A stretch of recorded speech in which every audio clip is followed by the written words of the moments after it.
This is going to be a different conversation of law enforcement because you've worked internal affairs for many, many years. All the years on the road as a cop. How often are cops getting caught taking money, drugs, things from scenes or off of civilians? Well, I'm not going to sit here and tell you that didn't happen. You just didn't get caught. Close to 97% of all public complaints were adjudicated as unfounded. I'm a cop, go through my whole internal affairs investigation. I'm found innocent. Why aren't the departments held responsible to make a public apology for ruining what they put me through?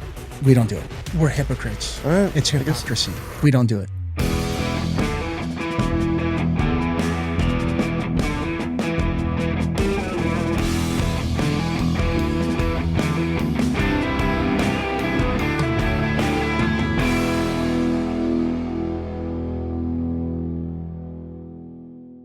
All right, dude. This is going to be a different conversation of law enforcement because you've worked internal affairs for many, many years. So you've done 24 years in law enforcement, LA County. So you've got some stories. You started out on the road, worked yourself up, and ended up finding yourself at some point in your career kind of defending law enforcement officers before being asked to jump on the internal affairs side. And what's really fascinating from a civilian's point of view, you guys are the buddy fuckers of the police department and police community. Nobody likes you guys. And I put a poll out on Instagram, or not a poll, but a question. Asked, hey, I got an internal affairs officer coming on. We're going to talk. What do you guys want to know? Dude, I got like attacked for even just having you as an opportunity to come on as a guest. I mean, the cops were... F that dude, whoever it is, F him. They're the worst. All they do, he's not going to tell the truth. They just cover up, blah, blah, blah, blah, blah, blah, right? And I was like, holy shit. Because when you watch movies and you watch things, oh, dude, you got to go talk to internal affairs. You got to go talk to internal affairs. Oh, man, the dudes in the suits, that's public enemy number one. So I wanted to get this point of view because I have a lot of cops that come on my show and they want to bitch and complain about being screwed by the department and then that the thin blue line doesn't exist, and I got harassed for years before I got dismissed, whatever it is. And you're that dude doing it. I'm that guy. But you've also lived the other side of defending cops. Correct. So, which is, I think, so important for this conversation because it's not just going to be one-sided. You see it all, but you're also retired. And that was kind of a concern with mine when, kind of previous coming on. You get some guys and they want to talk about their field, but they don't want to go into the depths in the dark, the good, the bad, the ugly of it. And obviously we just had brunch and dude, we were talking some wild shit. So I'm really excited for this because I have a lot of questions and a lot of our audience, I put it out on Instagram and they have some really fascinating questions coming from law enforcement officers wanting to know, have the chance to be able to ask an internal affair officer, like straight up, like, fuck's your guys' deal. so this is going to be a good one. So Marlon, who are you? Where are you from, bro? Hey, first and foremost, thank you for inviting me. Absolutely. Long overdue, right? We've been talking for quite some time. And yeah, man, you got the Blue Falcon and the Rat Squad in the house. Well, like anything else, of course, as a host of a show, right? Always hate to say, hey, look at what I've done. I'm bitching. Hey, everybody's bitching. We've all been places and done things. But yeah, I spent, 24 years LAPD, retired as a police sergeant. And then I forgot when I was retired, that I put an app for a Cal State University police lieutenant spot. I think 7 months later, they called me and they offered me to do the interview. I straight out told them, I said, hey, you know what? I don't want to be the bearer of bad news, but I want to withdraw. And they're like, oh my God, why do you want to withdraw? We did a screen down. The chief is this ex-LAPD, your ex-LAPD went in the family. To make the long story short, they ended up, I said, you know what? Okay, I'll take the interview. And I got the job, but I did it for 1 year. And the struggle was that 1 year on the freeway, bro. If any of your listeners was watching knows the 405 freeway. Oh, yeah. To go home after 24 years, dude, I felt like I was chasing the carrot. And I said, you know what? And I wanted to start the podcast. So I had to make some decision. I said, I'm out. And so when I started the podcast, it's been 4 years, right, since I've retired in July. And yeah, man, in 2008, I got introduced to the world of internal affairs. And like you were saying, Los Angeles Police Department is so big. I mean, at one point, we probably had close to 11,000 cops. That's insane. Yeah, right, exactly. You don't think of that mass size of law enforcement. We want to immediately, we're understaffed, we're under, but and you're talking 11th, and I'm sure 11,000 cops, they could probably double that. Right. So I think we got as high as maybe 10,200. We're right now north of 8,000. But with that being said, we have the luxury, and it afforded us to have a whole unit of defending cops. It's called Officer Rep Section. And man, Officer what? Rep Section, Oh, representation section. So our job was not only to respond to all these critical incidents when you have these OISs, because that's what happens the most, these officer-involved shootings. Well, the attorney gets paid the big bucks to represent the shooting officer or the officers, right? Well, guess who's left doing all the processing and the representation for all these interviews, these compelled interviews for this major incident? I've never thought of it like that. Right. So you got recipient witnesses, who's non-lethal. Okay, oh shit, you know what? The airship. Well, we got to interview and compel the interview for the FTO, the the TFO, the tactical flight officer, the pilot, the sergeant, the first sergeant right at scene. So, he's got to do the public safety statement, and he's got to command and control. So there's a lot of plates that are spinning. So we're left with providing that representation against IA, because IA wants compelled interviews right there and then, right? And so that was our primary duty. Secondary duty in Officer Rep Section is everything that you hear about. Hey, Sarge, I got an IA and it came back sustained. This is bullshit. The department's after me. They're all disgruntled. And so I'm like, well, I guess the department did you wrong, right? So then, I get to look at the entire completed internal affairs investigation, and I actually get to say, well, you know what? We can do a written response, or we can actually have an appeal hearing.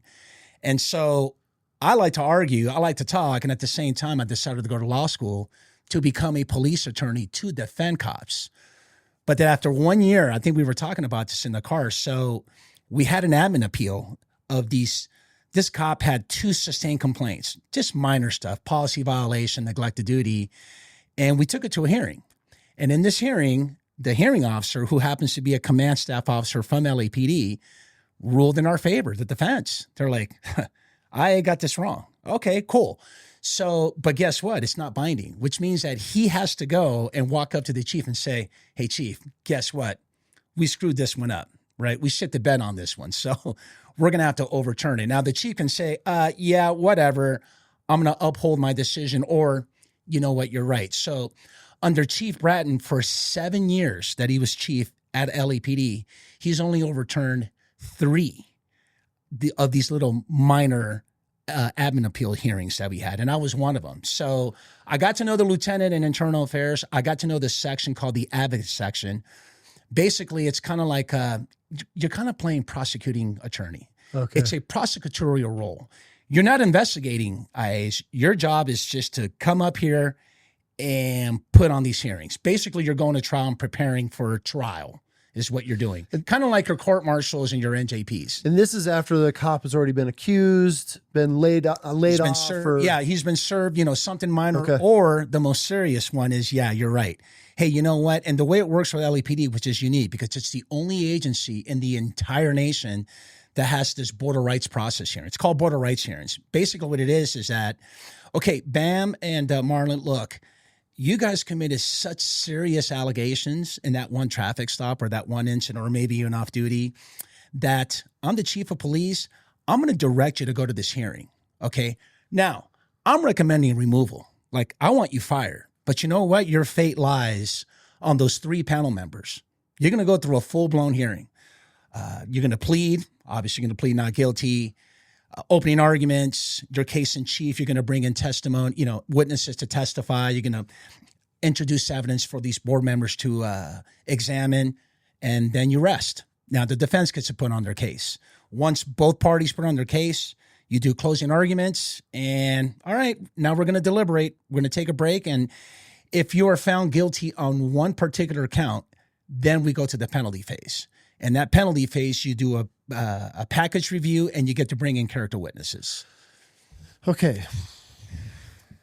That's the process. That's the process. There. Now, what happens in other agencies outside of LAPD, up and down the state of California, and the majority across the nation, is basically you'll get Skelly, is what they call a Skelly hearing. Getting served is what it is, right? Mm-hmm. Hey, Bam, you know what? I'm firing you. And you're done. So now you got to appeal through either an arbitration process or a civil service commission hearing, depending on what your union agreed with the city. Okay. It's going to be either one of those. It's going to be a hearing. You're going to get your due process. But that's how it works outside of LAPD. Now, in LAPD, you're only going to get paid for 30 days while you're waiting for your hearing. After 30 days, you're on your own. See, okay, I want to get into all this, but let's back up. Mm-hmm. Let's get into why you even wanted to become a cop and how did that even happen. I want to paint the picture for everybody so they know a little bit of your career. I want to touch on, and then I want to roll into defending and going after cops in the field. I was a high school dropout, and all I did from the ages of 17 till 24 was just surf, work out every day, and go clubbing with my best friend, my ace. Well, two of my aces. Well, a couple. Teddy, you know who you are. My boy Q, Quincy, and my other close friend, Rick. And at 24, 25 years old, something happens to a man where you got to make some decisions. Absolutely. You know, and, I dropped out of high school because I got sick and tired of asking my mom for money. So I wanted to make my own money. And I was never the book guy. That wasn't me. You know, I think I only passed PE in class in high school. Everything else I just failed. Easy A. Just go play basketball. You're good to go. So anyways, I did that. And so you're a high school dropout? I'm a high school dropout. No shit. Yes, I'm a high school dropout. And at 24, 25, I had to make some decisions because my dad spent 32 years in the Peruvian Navy and retired as an admiral. Then I said, you know what? I'm going to the Navy. And so at 24, 25 years old, I grabbed my gonads, which no 24, 25-year-old, I don't know if they did that today, but I did it back in 1994, where the majority of people who joined the service are right out of high school. Yep. So here I am. So you're a little old going to boot camp. I was very old going to boot camp. As a matter of fact, my DI was 26. I was 25. And my other DI was 27 years old. And my other DI did submarine tours for 14 years. We were his first recruit class. And how was that? How was that? Oh gosh, going to Great Lakes, aka Great Mistakes, Illinois, was an eye opener. You know what? All I wanted to do is, I'm like, why am I even here? I just wanted to go home. What was your MOS in the Navy? What'd you go in as? I was just an apprentice. I was an airman, and so I just had to go to airman apprenticeship school after boot camp. Yeah. Spent another 2 more weeks in Great Mistakes in October at -10, right? And you're from LA? And I'm from LA, and bro, and back in my days, check this out. So I don't know if you remember because you're probably too young, but I'm giving away my age here, where they have these printers, these big giant printers that's got perforated on the corners with the holes. Oh, where you tear it? So they tear it out. And one day they walk in and they're all, okay, here are your orders. This is where you're going to end up at. Dude, and I'm just praying to God that you either give me Coronado, North Island, right? I just want to go to North Island or Alameda, California. Either or. Right? I don't want to go to Norfolk and I don't want to go to Florida. I don't. I just want to go home. And sure enough, they're like, Seaman Recruit Marrache, USS Constellation, CV-64, North Island, Coronado, California. I'm like, yes. So I made it back home to an aircraft carrier. Okay. And you know what? What I will say is that was definitely the best decision I have ever made in my life. Besides my daughter, that's the best thing in for sure. The love of my life. And my mom, don't forget too, your mom and Dre, have a lot of love for you guys. But at the time, I needed it. I needed to get some growth. I needed to mature. I needed to, get some responsibility and some structure in my life, Absolutely. And I think it really set the tone for the rest of my journey because I was that one. I wasn't a lifer. That wasn't me. That's okay. So it's funny you say that because I'm obviously going the Marine route and being deployed to Iraq and going to Afghan and all that dumb shit, looking at it completely different now. Like I'm like almost, I'm not anti-military, but when these young men that I'm helping and they're set on the military, how I explain it to them, it is an incredible stepping stone. It is such an incredible tool to help you grow up, to get your life kind of on track and to get things lined out, to start your mind thinking of in that adult mindset without trying to just figure the world out on your own. So it is an incredible opportunity, but I feel just the same with law enforcement. I don't know why, but it's like, oh, I'm going to join the military. I have to do 20 years. Oh, I'm going to be a cop. I have to retire from this. Very good point. And then that becomes their identity. That's all they know. Then they start getting over. That's why I tell guys, I'm like, these dudes are miserable in the military. I'm like, get out. And they're like, oh, dude, I can't. I'm 8 years in. I'm like, that doesn't mean anything. So it's one of those things. Like I thought I was a lifer. Right. I went in. I was like, I'm doing 20 years. This is gonna be a great opportunity, dude. I got 4 years in. I was like, whoa. Yeah. This has got to change. And I tried to change my opportunities and it just didn't happen because I ended up getting selected, which bumped me out of my schools that I was supposed to go to. They weren't taking any staff and above or any sergeants above at the time. And so, I was like, okay, that's my, I'm done at this point. And so, You know, as I reflect on this conversation we're having, the more I think about, being in the Navy is that a lot of us don't do a lot of self-reflection. And that kind of goes to law enforcement too. And we'll talk about that later where back in my days when I was in the academy and when I joined 28 years ago, dude, you're doing 20 you're doing 20 minimum. This is my identity, to your point. But I think we've gotten better as the decades have gone by, meaning we should do some self-reflection. And you know what? At the 2-year mark, the 3-year mark, you got to ask yourself, is this really me? Is this really what I want to do for the rest of my life? And this new generation is starting to do more self-reflection than we did back then. But for me, the Navy, best decision, but I still wasn't that guy. I wasn't that, lifer that, oh my God, I can't do it. Same. And at the same time, in my last year of my contract, my best friend, Rick, he was a parking manager at a local hospital, Cedars-Sinai, if you're familiar with it. And he had a ride-along. He had someone that was egging him on to become an LAPD officer. And he went a ride along. And from that moment, I mean, it just switched and he just went all in. And so that's my best friend. What's that, monkey see, monkey do, pure influence. For sure. Your best influences are your best of friends, right? Well, that's why they say, you're showing me your friends and I'll show you your future. There you go. It's so true, but in a positive and a negative way. Yes. You got a bunch of your buddies and I was calling mine, you guys got to join the Marine Corps. It's the greatest thing ever. Then I've realized what it was. And I'm like, don't join the Marine Corps. But it's the same shit. Yeah. And so with him, I watched him go to the academy. He's 696. He's class of June of 1996. I shortly got out in October of 1997. And you know what? I had my concerns. I had my fears. It was kind of nervous because we just had the Rodney King trial. We just had the riots in 92. Oh, yeah, huh? The 90s, and we'll talk about this too, with law enforcement, especially in LA, was just not, it was bad. I want to dig into the 90s. Yeah, as definitely. A cop in LA. Well, yeah.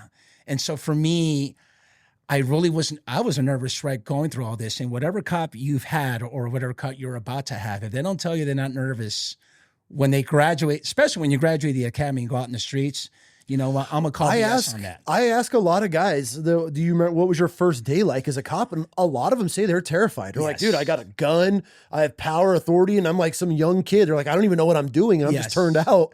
Yeah, so a lot of cops admit that it's pretty nerve-wracking. Yeah, the academy, again, you're in a sterile environment, you're in a learning environment, if you will, and you're learning a lot about being a cop in like 6-7 months. But the minute you drive to your station, you're driving over there. I know for me, I was looking in the mirror going, I just left my mom's house. And I'm like, the fuck am I doing, dude? Just a nervous wreck. But with all that being said, if it wasn't for Rick, shout out to Rick Krinsky, he's going to retire. I retired before he did. I wouldn't have chosen this career, And then when I started applying, like I took the interview, I started doing backgrounds. Once I passed the written, all those fears and concerns turned into motivation, and I was pumped. I'm like, you know what? I really, really, really want to do this. And lo and behold, I get a letter saying, congratulations, you've been appointed to the July 1998 class. And here we are 28 years later. No shit. So. No shit. Yeah. Real quick. Yes. You were on an aircraft carrier. I've done 2 deployments to Iraq, and we did a MU, Marine Corps Expeditionary Unit. So I have a lot of time on naval ships. but I've never been on the aircraft carrier. We were always on like the LPDs or LSDs with the smaller ones, which was just all infantry, tanks, engineers. So there was we didn't have the luxuries of the aircraft carrier. It was all just like the trigger pullers and knuckle draggers on one ship. We had like 2 female ensigns in the Navy, and like everybody, like, you smell them, you can smell them in the hallways. Dude, ship life is fascinating. What's it like on an aircraft carrier? It's like a small life. Fucking sucks, bro. It's like prison. It's like prison. The way I describe it, as always, is what you eat on Monday, you're going to eat on Wednesday. What you eat on Tuesday, you're going to eat on Thursday. And you'll probably get what you ate on Monday, Friday again. The only day that that's different is when you go to church on Sunday. When we deployed from San Diego to Australia, 41 days without seeing soil. That is a major. Where'd you go to in Australia? We went to Sydney for 3 days, and after that we went to Perth. So I did 2 tours. So greatest of time. Australia was awesome. I've been to Australia 5 times in the Marines. We did 2 MEUs there. And I mean, and after that we crossed the equator. So I'm a golden shellback. Same, dude. Golden shellback, baby. Show you. I'm not a golden. I've crossed it twice. Well, so I've done it twice. I thought a golden when you did the equator and prime meridian or something like that. Yes. I think the golden is when you do it twice. Oh, fuck. Well, one way and the other way. Yeah, I got to do that. So yeah, so people listening, so to become a tradition. It's a I don't even know if they still do it. I've talked about it a little bit on here with a buddy of mine because we went through the shellback together, but there's this tradition in the Navy when you cross the equator, you go from a polywog, which just looks like a tadpole, to a shellback, which is this, I don't even know how to explain it, and then you're out in the middle of the ocean, then the whole entire naval fleet shuts down, and then all hazing commences. I don't know how it is on the aircraft carrier, but on ours, it was absolute circus. I mean, you're getting woken up, getting antiqued, you're getting shit dumped all over you. They had a rope in our berthing that went around the center part of it, and they did the big rope, and they lined us all up, and we all had to like pull as the dude's sitting, your legs are wrapped around, and we had to do row your boat for hours. They're spraying you down. It's just a whole day of hazing, and then at the end, when you become a shellback, for us, you ended up on the flight deck, and you had to go through these tunnels, and they had like fish guts and spraying water. That's my boy Chuck. He panicked because he couldn't breathe, so he started freaking out in this little tunnel. And we get out, they dunk you in this thing, and then that's where King Neptune sat. He's the fattest sailor on the ship, and he's sitting on this throne, and he's got this giant plastic jar of cherries.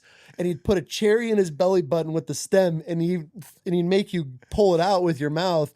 And then it did for us. I came through, it was like 4 of us, and then they were looking at us. He's like, "Oh, you want to be a shellback, huh?" He's like, "Okay, Marines, you idiots." He's like, "Sing the Marine Corps hymn backwards." And we're all like, "You don't know it backwards."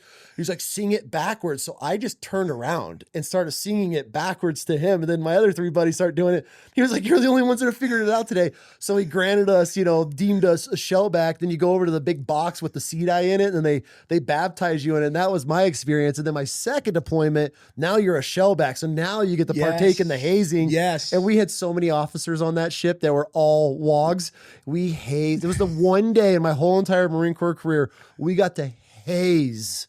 I'm putting peanut butter in these officers' ears, up their nose. Dude, I got paid. Well, they ended up getting the payback afterward, but I didn't think that one through. Interesting facts, some highlights of mine. When I was a polywog, I want to say my boss, my supervisor, was real good with the cooks, chow. Yeah. So he would grab these tea bags, this big old coffee bags that would time with food that's like a month old, and he put a string on it with a little halo so that you can, while you're singing at 4:30 in the morning, and you just smell it, you're carrying it around everywhere. You're creative. So when I was in the Navy, I was a blue shirt. I chalked and chained all the planes, chalking and chaining. And you want to talk about working hard. I don't think anybody knows until you join the military. It doesn't matter what branch. You want to work your ass off and have ethics work, go join the military. Yeah. 16, 18-hour days, easy, right?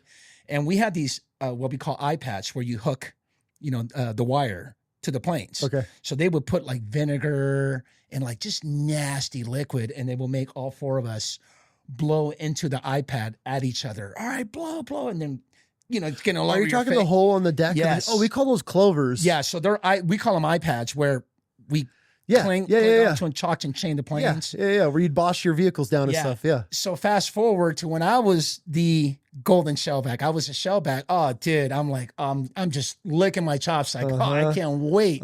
However, the problem is that we took, not us, but some people at the ship, bro, took it to a whole nother level. Oh, every time. So they had to stop. Like, you remember the night before where you had that ceremony? Yep. Where they're doing all these type of traditional hazing. Well, we had the green shirts who were responsible for the catapults, and they're down there, greasing the pistons and all that stuff. Dude, I think at one point I heard that they roped hands and, and legs to all the machines, and they were just, it got way out of hand where the commanding, the CEO was like, you know what? No, we're not doing this. So we got the orders the next day, and it was kind of like a watered down version of what we hazed. Yeah. And I was just like, but yeah, best of times. Shipboard life sucked, but it taught me a lot about myself. I think I did a lot of self-reflection. I found God. I went to Bible study class, and you know what? It was one of those experiences where you really start reflecting on what is it that you want to do next. Because, I wasn't really a lifer. But man, the best of friends, 5,000 in our ship until this very day. There's about 10 of us to this very day. 30 years later, we still get together. No shit. Yes. That's cool. Yeah. Yeah. That's one of those things that I'm very fortunate enough to had the opportunity, especially as a Marine, to be able to experience some of those naval traditions and just to see that life and the culture on ship. I mean, that's how people are like, man, what's it like being on a ship? I'm like, I've never been to prison, but I would compare it to prison because you just sleep, you eat, you work out, and you repeat. Yeah. And it's just play spades, and that's it. Lots of spades. And then you watch movies. There's pictures of us where there's like a bench in the berthing, and there'd be 20 dudes all straddled, I'm laying my chin's on my boy's shoulder. I got a buddy on him. And we're all laying on each other watching. It was one of those like old Yeller. Yeah. Somebody had snapped a bit. Dude, like half the dudes are crying.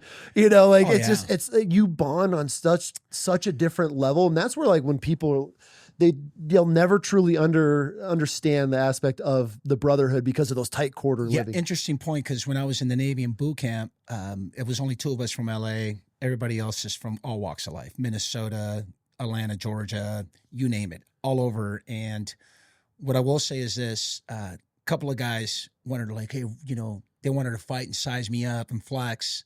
Like after graduation, we're going to get you, Marrache, and this and that. But when we graduated, I want to say about 80% of us hugged and cried completely and got so emotional because we knew that after this day, there's a strong possibility that we'll never see each other ever again. Absolutely. And so for us, it's a really, really big bond. And it taught me a lot about brotherhood. It taught me a lot about, working together. Instruction. I was always a sports guy. I'm a soccer dude. I'm a soccer dude since day one. I mean, if I would have stayed home in Peru, I was born and raised in Lima, Peru. I came here in 1980 as an 11, 12-year-old. And all I ever wanted to do, if I would have stayed home, is probably be a pro soccer player or maybe a naval officer. So I always had that in me where there's team, structure and organize, to try to build and get somewhere. So I never really had a problem with that, but this just kind of fortified it, a little bit more. But shipboard life, to wrap it all up with this, you're taking me back to my Navy days where there was times where we would play spades all night, and all we ever wanted to do is play spades. And I think we talked about this. I was actually a legalman. My job besides being an airman I worked in the hangar bay. I went up to the air boss and the mini boss in the tower. Oh, okay. So I did air ops, and that's what I was get to is that I watched air ops operations, launch and recover planes with the gear wire. And at one point, there's 4 gear wires in the aircraft carrier. What the majority that the pilots, when they come out and qualify, they catch the number 3 wire. My berthing was right underneath the 3 wire. So talk about trying to get sleep. And to me, when they're flying off, they're just flying. And check this out, CQs, carrier qualifications. The new guys that just graduated from aviation school, they got to get their quals in for 72 hours. They have to get their track. They got to touch and go, daytime and nighttime. Okay. So if you're working on the flight deck, by the time you're done with 14 hours, let's just say you work from 6 a.m. to 6 p.m., right? Well, by the time you're done, it's going to be like 7 or 8, right? Yep. You'll code alpha, you'll debrief. And by the time you actually walk to your birthing, take off your clothes, go wait in line to take a shower, bro, you're looking at about maybe 2 hours, if any, on your rack. So you know what a lot of guys would do? They say, fuck it. You know what? They take off their helmet and they'll sleep on the catwalk. Oh, for sure. Until the next day, and they haven't showered in like 3 days because, hey, man, you got to work. You know, so all those things were just so important to have. So for me, when I went to the academy in LAPD, I was, bro, I'm going home at 3 p.m., you know? Yeah, this doesn't suck. This is nothing. Oh, we're off I'm getting already? paid. Yeah. We're running. In a mile and a half, we're running every day. 3 days a week, I'm getting paid to run calisthenics and all that. I'm all in. That is one good thing about the military. It raises your suck level to everything after it. That we'd be in situations with my wife when something will happen, and she was like, "You don't care about that?" We're like, you know. Yes. But it's just instead of normal things that like you'd watch. You know, I have a buddy. He went through to be a CO after the military. He's like, I was talking to him. He's like, bro, these guys trying to yell at us. He's like, dude. He's like, I was getting my ass chewed for every single day by, you know, so much worse. But it's just how you're treated, the living conditions, your work environments are the absolute worst you're ever going to experience in your life in the military. But what that prepares you for on the outside, nothing compares to it. So no matter how anybody wants to treat you, talk down to you, pull out every insecurity, belittle you in any way, you're like, I already knew all that. What's next? Find something new. The military is highly recommended as far as I'm concerned. I think that if you had an opportunity to do it, oh, for sure. You know what? Go for it. As I reflect on my Navy days, about if I were to push the rewind button, about the only thing that I would have done different is maybe, perhaps, if I was a college graduate, right, or I had a degree, I probably would have tried a commissioned route, only because going back to shipboard life, bro, those dudes are well taken care of. I mean, you got a restaurant and you can order any food you want. Your berthing, your stateroom is just plush, 100%, and they treat you better. And a lot of them are kind of cool. Yeah. They're any different than you are. They don't look. Yeah, they're chill. No one looks down on you. They're not playing the bullshit that you right. Are. And here's the deal: if you're enlisted, right, you can also have a path and a route to get your degree and become like a warrant officer or a commission officer. So, you know, sky's the limit. I think it's good for anybody, no matter what branch you choose. But what I will say about the Navy, of course, when I flew to Bahrain and I got on the Black Hawk, the H-53 for 48 minutes from Bahrain to the middle of the Persian Gulf. And the minute I get off, someone looks at me and goes, "Hey, man, congratulations. Welcome to hell." He goes, "You know what the Navy stands for?" I'm like, "No." He goes, "Never again volunteer yourself. Welcome." And I'm like, okay, sweet. But with all that being said, best experience. And I think, you know, I suppose I thank myself, you know, and my dad, you know, and my family, I suppose all these, you know, trials and tribulations and, you know, this conflict that you have in your life. If you do want to escape, you know, some stress, right? Yeah. Some conflict, you know what? Go for it and make something out of yourself, because the military is going to teach you structure, discipline, and it's going to make you a better person. 100%. So. Okay, so you get out, your boy goes and you're watching your best friend. He goes a ride along, gets sucked into the police world. Yeah. He's in it. You do a ride along. This is crazy, all from like a non-graduate that you went to the Navy, did everything that you needed to do there. So now you're in the academy of 98, 99, 798. Shout out to 798, class of 798. So it's the July? Yeah. Is that how they do it? July 98? July 98. So it's July of 1998 and you're in the police academy. What's that like? Oh, gosh, what an experience. Where do I start? I suppose I can end by saying all my classmates and the experience of academy life was just, it was a lot of fun, dude. Was it? It was fun. We were salty.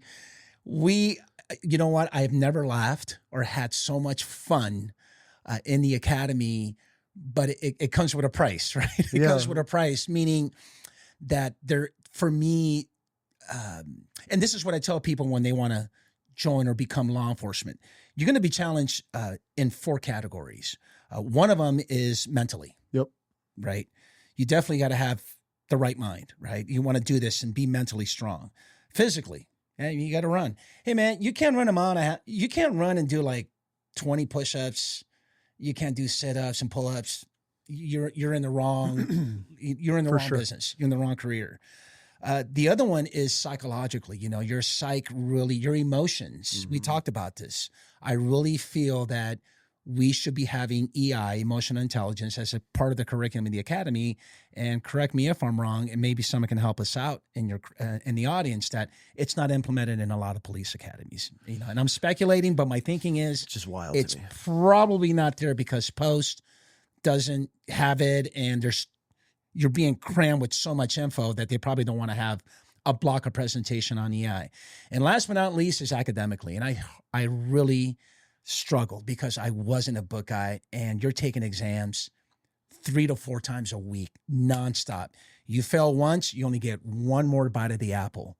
And if you fail, guess what, dude?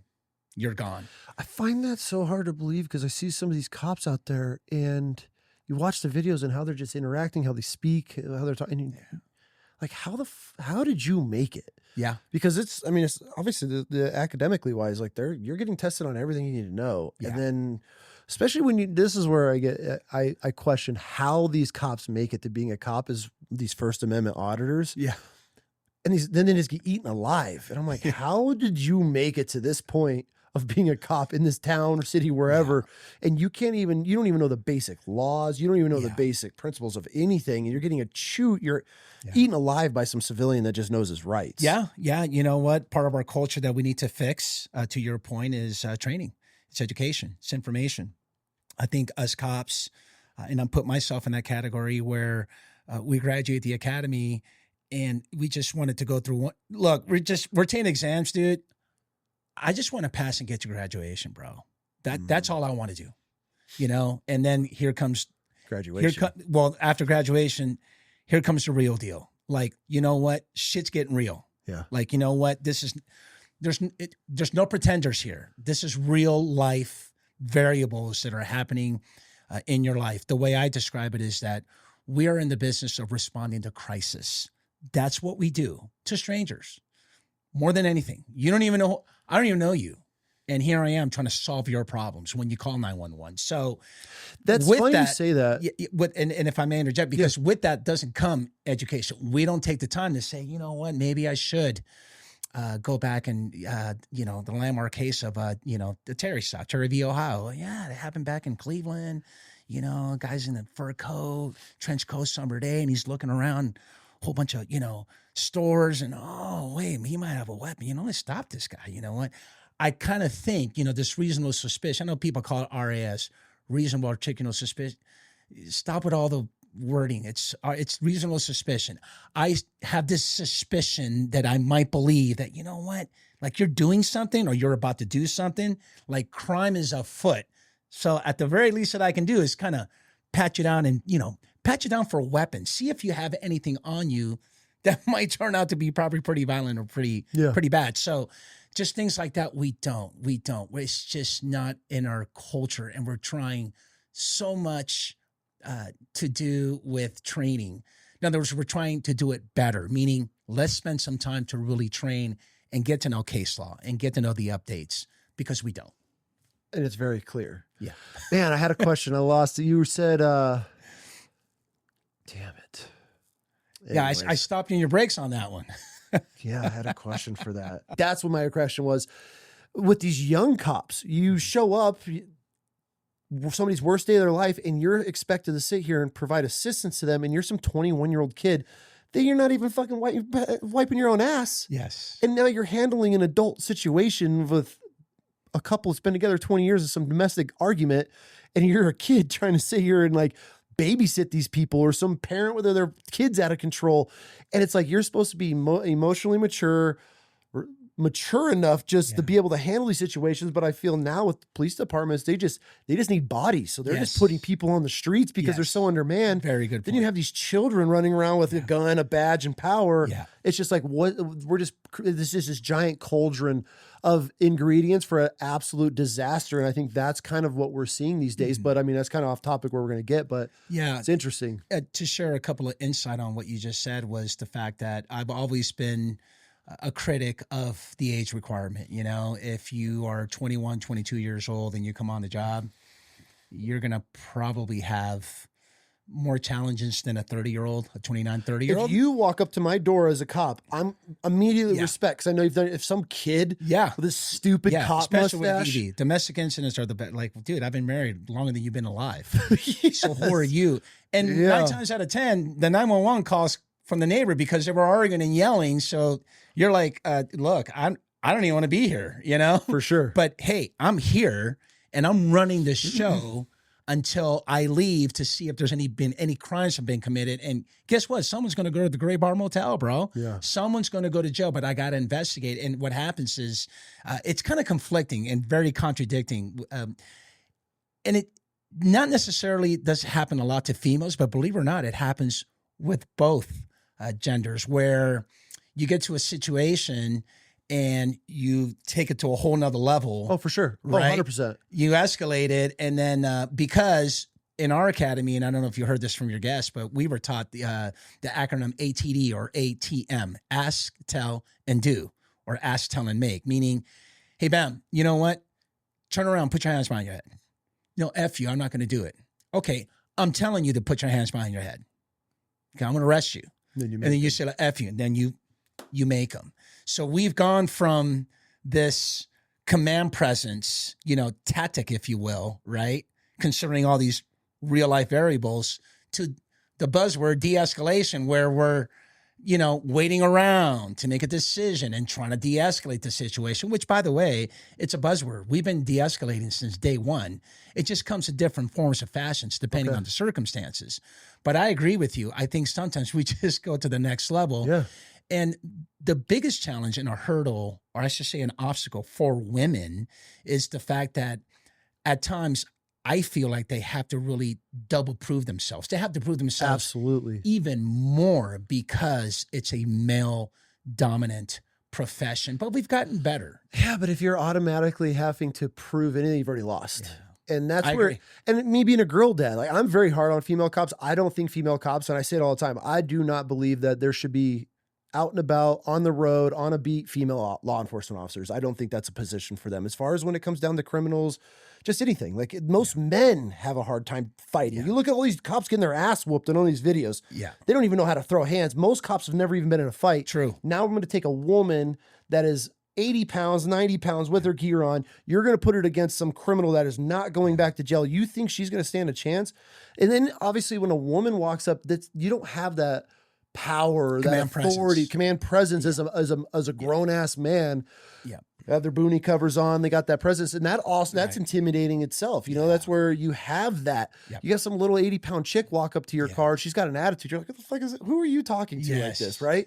So you have that. So I don't know. But also at the same time, you were a detective, obviously for this, but I think female cops would make a better detective, especially when it comes to sex crimes, crimes against children, women. As a man, how are you going to sit there and do your investigation? And correct me if I'm wrong, but like, one, how is a woman going to open up to you, a cop or not? Absolutely. A woman just got sexually assaulted by a man. The last thing she wants to do is sit across the table from a dude asking questions. And then two, a woman, the female detective, she's going to know deeper questions to ask, more intimate, more personal. She's going to be able to relate. So I think there's roles for both. Yeah. So I'm not anti-female cop. I'm just anti-female cop on the road, because if I'm getting my ass whooped in those situations, what is she going to do? How are they going to help in a fight unless they're immediately going to a weapon or immediately going to a non-lethal? So there's a million scenarios getting played out, but I've never seen a scenario where a female cop showed up to a situation and provided an alarming amount of assistance. Usually they're in the way. They don't know what they're doing. They accidentally shoot their gun in the ground. They're tasing people. They're falling over. They're running. Like, I watch all this stuff. I study a lot of cop videos, and every single time, like, I just watched a video the other day. There's a dude pull out a gun in an office. There's like 3 female cops. You may have seen this, 3 or 4 female cops standing there, and there's 2 or 3 male cops. Dude pulls out a weapon. All 3 male cops draw weapons, straight engage. All 3 to 4 of those female cops all turned and ran. And that's how we're wired. We're not biologically created to be able to stand, like, especially women are out there. It's when I say there's male positions in this world of jobs, law enforcement's one of them. And that's, but also at the same time, the detectives, the more sensitive side of that job, I think is an incredible spot for a woman. You took my thunder, because that's what I was going to say. Oh, my bad. Where there is, even though it is a male-dominant profession, where, you need that command presence, especially when they're that parolee at large. You're not firefighters, right? Like, but you're absolutely right. You're going to get that radio call of child molestation, of a rape, or any sexual type of criminal acts. I know the feds have a multi-jurisdictional, multifunctional ICAC, right? Internet Crimes Against Children.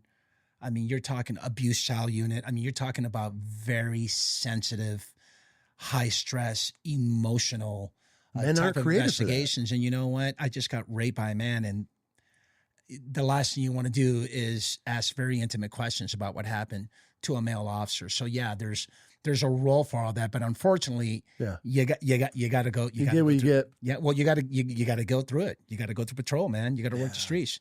You got to push the sled, and and if it's not for you, then hey, go the investigative route. And chances are, you're definitely, as a female, going to be a better and more equipped. Right. Well, also, dude, I mean, you know how it is. When you've been around enough. You screw up with your wife or girlfriend, they will dig some shit from like 20 years ago. I feel women are just so much better at finding that. Who the fuck is he? Yeah. And then they'll just, they're FBI agents. Born. Just a natural gift. It's in their DNA. It really is. It's in their DNA. And us as men, it's just so that emotional, and some are very witty and like smart about it. Like, you know what? You need to stop doing that, and then make you guess. Like, what are you talking? What are you talking about? And they keep you guessing. Mm-hmm. Meanwhile, they've been an FBI investigator their whole lives. Mm-hmm. So I feel you, bro. Okay, that was a little off topic, but yeah. So, okay, what's life like as a cop in the late 90s, pre-body cam in LA? Okay, so as you go and watch the show, right, and the podcast that I've been very fortunate and blessed to have old timers. I've made it a project, which is the reason why I rebranded it from the IA Guy Police podcast to the Marlon Marrache shows, because I wanted to bring in my old FTOs, field training officers and sergeants and bosses who were in the streets in the 80s and the 90s. And they described it, because I worked the streets in 1999 to 2000. So I kind of caught like the last little tail of it, but still when the cameras come in. I mean, we talked about this. We were having lunch where, bro, back in my days when you were on probation, bro, I mean, the name of the game is just run plates, dude. And it's going to come back stolen. And let me tell you something, dude, if it's a fucking Camry or if it's a Honda Accord, it is on like Donkey Kong, so bro. Why are those easy to steal? Yes. Someone told me to this very day, and I'm taking you back like 27 years ago. And you're playing license plate lotto, man. You're running plates, and it comes back code 37. Oh, shit. You know what? 6927, requesting airship and a backup. Following a code 37 vehicle, dude. And now the cavalry is coming and the chase is on. And that's that adrenaline, that's the hook. And then late at night, I think we were talking where I would tell you my FTO, we had a Chevy back then where the spotlight on the car. So the Crown Vics had the handle and it was, assembled into the, I guess the side window. Yeah, the frame. Well, we had a Chevy where it's actually, you had to manually grab it. Oh, so you're just spotlighting. So at 2 or 3 in the morning. It's like, let's go. So let's go. And I'm like looking around because we called it ops work. You're out the window. I'm just going around going, dude, hey dude, it's 2 o'clock in the morning. You're around, you're getting jammed up. Oh, no shit. Oh yeah. 100%, and that was great police work, but man, I don't want to sound like,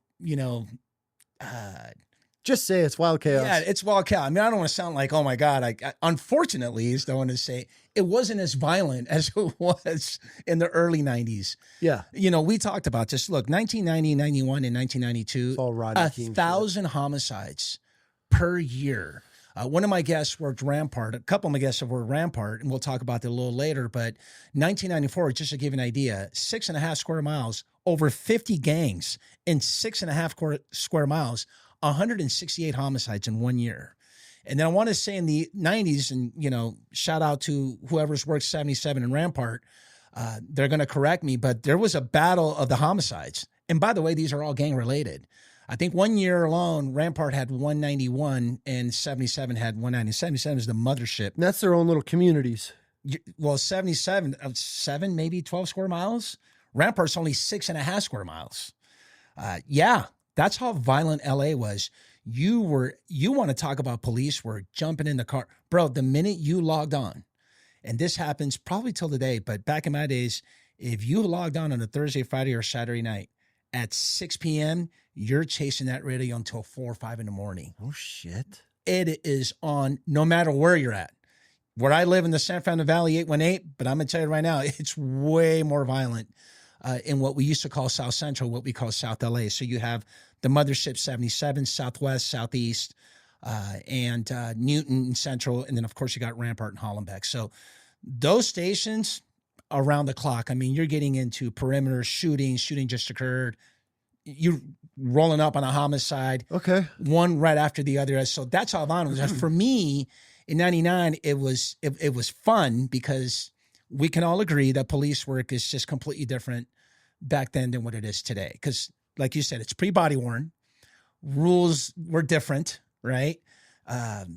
Some will call it aggressive tactics. In fact, in the early 90s, there was a deputy chief who was interviewed as part of the Rampart scandal, where he himself said that there has been a declaration of war against gangs and drugs.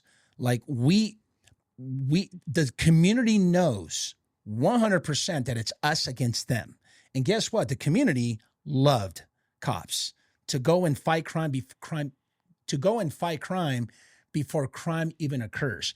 That's how violent it was. And we can go on and on about examples. Okay. But so living in both parts of that era, right? Yeah. Like, so you went from, you guys were proactive, hunting gangs on the streets, cracking skulls, to obviously evolving into the community and the law enforcement we have now.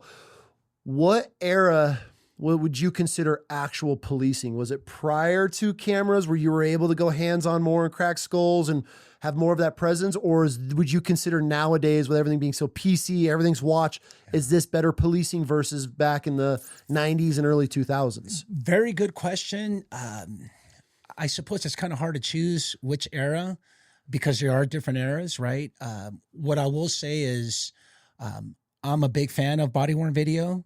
I think when you start talking about transparency and accountability, these buzzwords, I think it's there for you, right?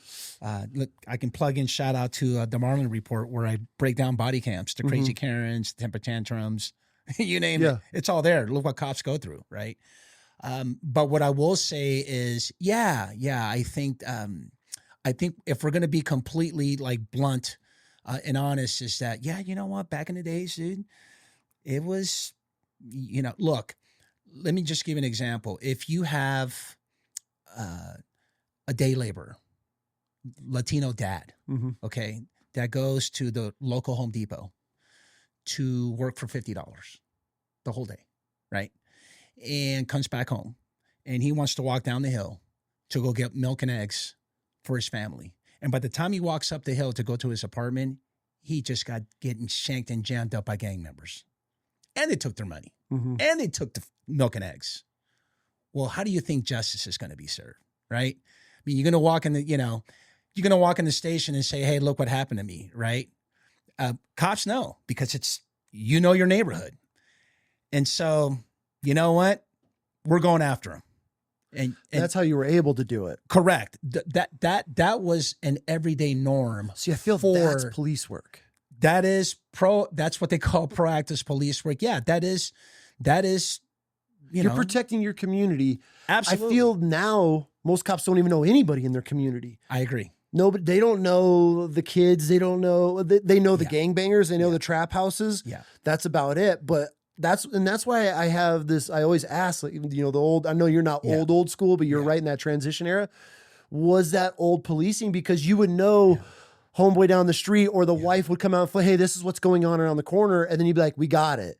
Then you guys would handle that situation however it need to be handled. Now it's like, hey, get online, fill out a form. Yes. If it gets approved, we'll send a guy out. Like there's just such a disconnect between law enforcement and their communities nowadays. And so like, is it even policing anymore? We have watered down not only the image of being a cop, right? But we have also watered down the function of protecting and serving. Absolutely. I couldn't agree with you more. I think that body worn video, and we talked about the cover, your First Amendment orders, and all this,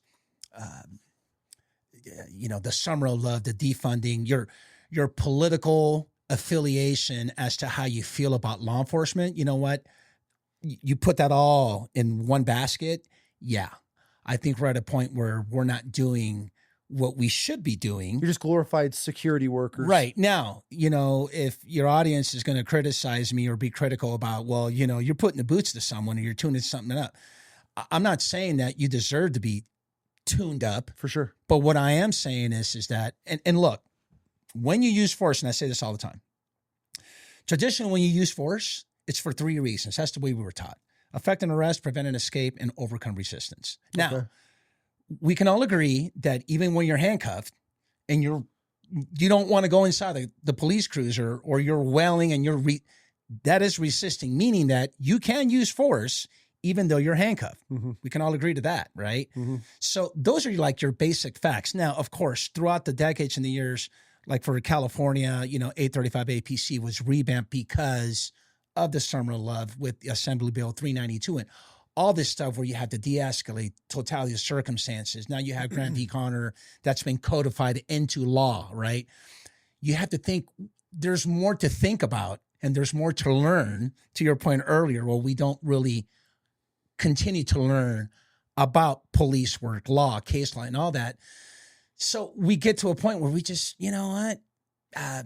We can't do what we used to do because times have really changed. You know what? It's actually changed for the better, because if I was not only a community member, right, member from the public, from their lens, and if I was a chief from my lens, especially in a small town, right, medium to small size agency, I don't want my cops out there tuning people up. Oh, absolutely not. You know, I mean, we talked about this too. It's a juice worth the squeeze. You know, we saw that guy at the gas station where he tased the dude and caught him on fire. Yeah. Is that what? Yeah, I mean, come on, man. You know, so like shit like that, right? Yeah, like that. Yeah. We often have to ask ourselves. Nobody wants that shit. You're tasing a dude over a $10 misdemeanor. Do we need that? No.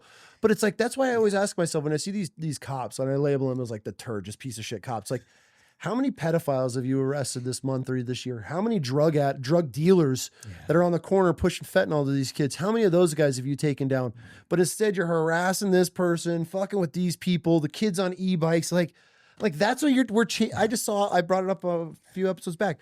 I saw a clip of this kid on an e-bike blowing down like an LA street, and it looked like O.J. Simpson. There's 20 cop cars after this kid on an e-bike. I'm like, that's where our energy and that's where my resources are going, is chasing a kid on an e-bike. Like, if you want to put your kid on an e-bike, put a helmet on him, he splats himself. That's just natural selection, right? Like, we all grew up on crazy shit, but it's just I feel cops are they have their hands so tied into real police work that they have to find these little things, and that's what everything's getting filmed on, because they're fucking with this person, messing with this, harassing these people.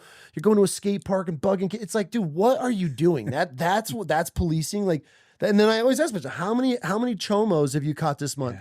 How many fentanyl dealers have you busted this month? But instead, you're going to mess with a kid on an e-bike. But again, I get it. Everybody's perspective of whatever. But that's just how my mind works. I would rather watch a pack of kids on 50 e-bikes wheeling down the streets as we're driving by some dude shitting on the sidewalk and handing out meth, right? Like, but that's allowed, but we're chasing kids on e-bikes. So that's where my mind as a civilian, I'm like, this doesn't make sense to me. Like, this isn't policing. They're just trying to find whatever they can.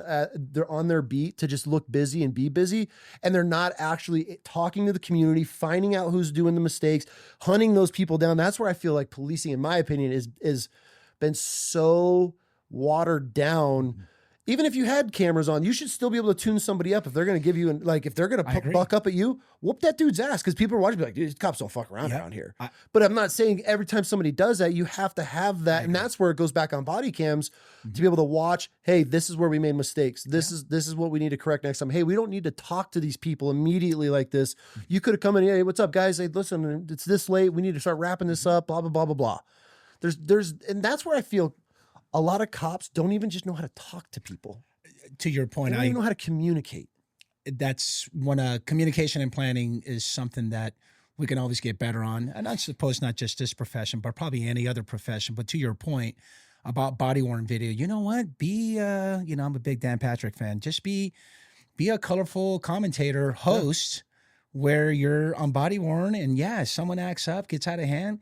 Hey, man, if you're going to effect an arrest, if they're going to overcome resistance or they're going to escape, we're getting down, bro. For sure. Now, what we have to let everybody know who's watching is that, look, dude, a use of force, it's not textbook. It doesn't look pretty. And the shittiest part about the inside, and we'll talk about this later with internal affairs, is that we're in the business of things that don't look good. Yeah. And if it doesn't look good, then I might do an IA on you and jam you up.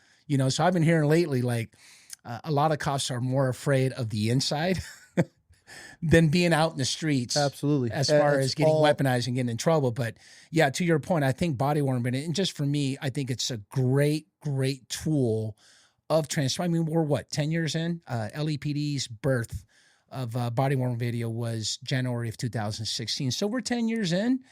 And it's a great tool, man. Hey, you know what? Gets a lot of cops out of trouble too. Absolutely. And you want transparency? Here you have it, right? That's what we've been asking for, right? Even though we preach transparency and accountability, I truly feel, this is just me, my opinion, that we're not that accountable. Just us as cops.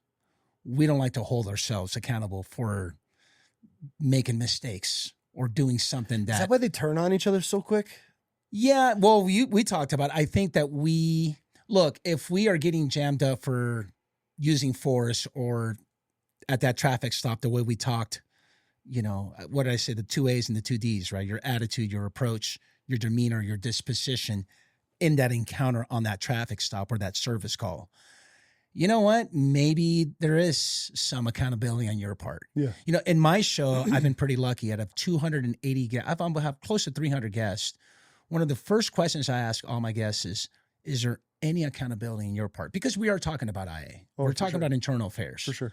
And I got to know that if you're going to come to the show and talk about what happened to you and how the department did you so wrong, well, let's be frank here. Let's be completely honest with ourselves and self-reflect and ask, hey, are you accountable for your actions? Or is there any, I'm not saying full accountability. There could be a little bit of accountability, but are you accountable for your own actions?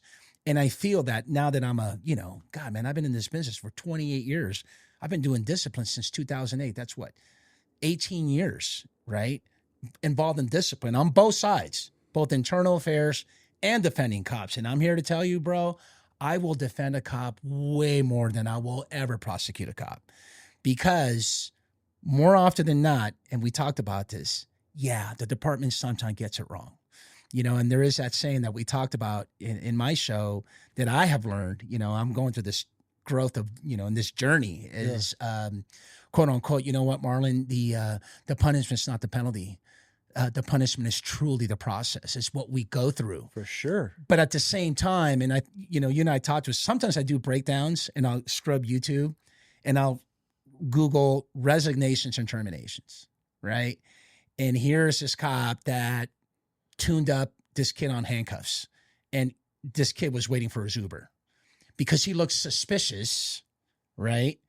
The cop jammed him up, cuffed him, and next thing you know, he's just tuned him up, threw him on the ground, and threw him in the car, only to find out later on, to your point, emotional intelligence, is the juice worth the squeeze, risk versus reward. He just got off work at the Rite Aid, and now he's waiting for his ride. Mm-hmm. Oh, shit. Now it's viral. Mm-hmm. So, you know what? I screwed this one up. I shit the bed on this one. So you know what? I'm just going to kind of slide out wipe my hands clean, and How often is this happening? Oh, bro, you and I can go on YouTube right now. And again, look, another point before, I know I'm digressing, but before we go any further, and it has to be clear that when we have these conversations, is that your audience understand that there's over 18,000 agencies across the United States, and there's north of 800,000 cops. Okay. So when we have conversations about how the department does dirty to a cop, or how a cop ends up being dirty, cutting corners, and being shady, it's a very, very small fraction. What percentage do you think? Go ahead. I mean, what percentage do you think are out of, you said there upwards of 800,000 cops. How? I mean, I guess it doesn't even, there's no way of even knowing. I would probably say, well, I mean, if I know you're going with it, I was going to say, I don't know, 0.1%. I mean, if you even take 1%, that's what, 800, right? Out of 800,000? Yeah. Or is it 8,000? 8,000? It's 8,000. 1% would be 8,000. I guess so. But even then, that's 1%, you know? And so going back to the story of the scenario of that cop, right? That just got done tuning this up. It's on, it's going viral. I'm just going to slide out. But you know what you won't do? You won't go to roll call, have an entire squad, everybody, max deployment. Everybody needs to show up and look at everybody in the eye and say, you know what? I screwed up. And I am so sorry for what I did. Because from this point forward, granted, it's a very small community. The department's what, 50 less, 40 officers? I made it real bad for you guys. And I am so sorry for my actions, you know? Mm-hmm. And guess what? I'm going to stick around and go through the storm. And whatever penalty comes my way, whatever repercussions, whatever is going to happen, wherever the outcome is, I'm here to write it all out. But instead, what do? We ride off on the sunset. And so to me, when you start talking about true accountability, we don't do it. We don't. Well, is that just the way, is that a cultural built reaction? Because the department, say you screw up, tune up this kid waiting on an Uber, and they give you an option. Hey, Marlon, we're going to let you resign. You're going to walk away, or this is obviously going to get blown up and go under investigation. So most people do that knee-jerk reaction. Oh, shit, my career's over. They're giving me this opportunity to get out. Mm-hmm. Instead, should these departments be like, hey, you messed up. This is how we're going to correct this, but you need to own your own actions, and you need to go speak to everybody and let the department know what's going on your own words. That doesn't happen. Same thing happens with these correctional officers. They get caught doing shit with inmates and stuff, and they're allowed to resign. There's never accountability held. So then it's almost bred into the culture, especially with law enforcement and COs, that if you screw up, not enough that you're going to get, sued or anything major happening, but enough that you're like, hey, we're going to let you resign because the department doesn't want to deal with it. And so it's almost bred into you guys to be able to take the easy out. Culture. Absolutely. Two thoughts. One, if I was chief of police today, I would try to negotiate in our contractual agreement, in our union agreement with the city, that if you have an internal affairs investigation opened on you, right, you're being investigated for wrongdoing, you cannot resign and you cannot retire until it's completely investigated, 1, 2, and it's adjudicated, 2, and 3, that you've been served, regardless of the circumstances. It's probably not going to happen. My second thought as we're having this conversation is, because law enforcement is such a sensational, profession that we love. Oh my God, I'm getting tuned up. And, you see shootings and use of forces, handcuff suspect, everything that we're talking about. I really believe that, I think it's other professions too. Think about it. I mean, I don't think a lawyer who just got done, money laundering for their clients is going to go to that firm and, stand up in front of everybody, say, hey man, I just screwed up for all you. That will go to a doctor, a nurse, an architect, or an engineer, or even a Marine, or even the Navy. Look, how many people that have gone to a court martial? I'm pretty sure one.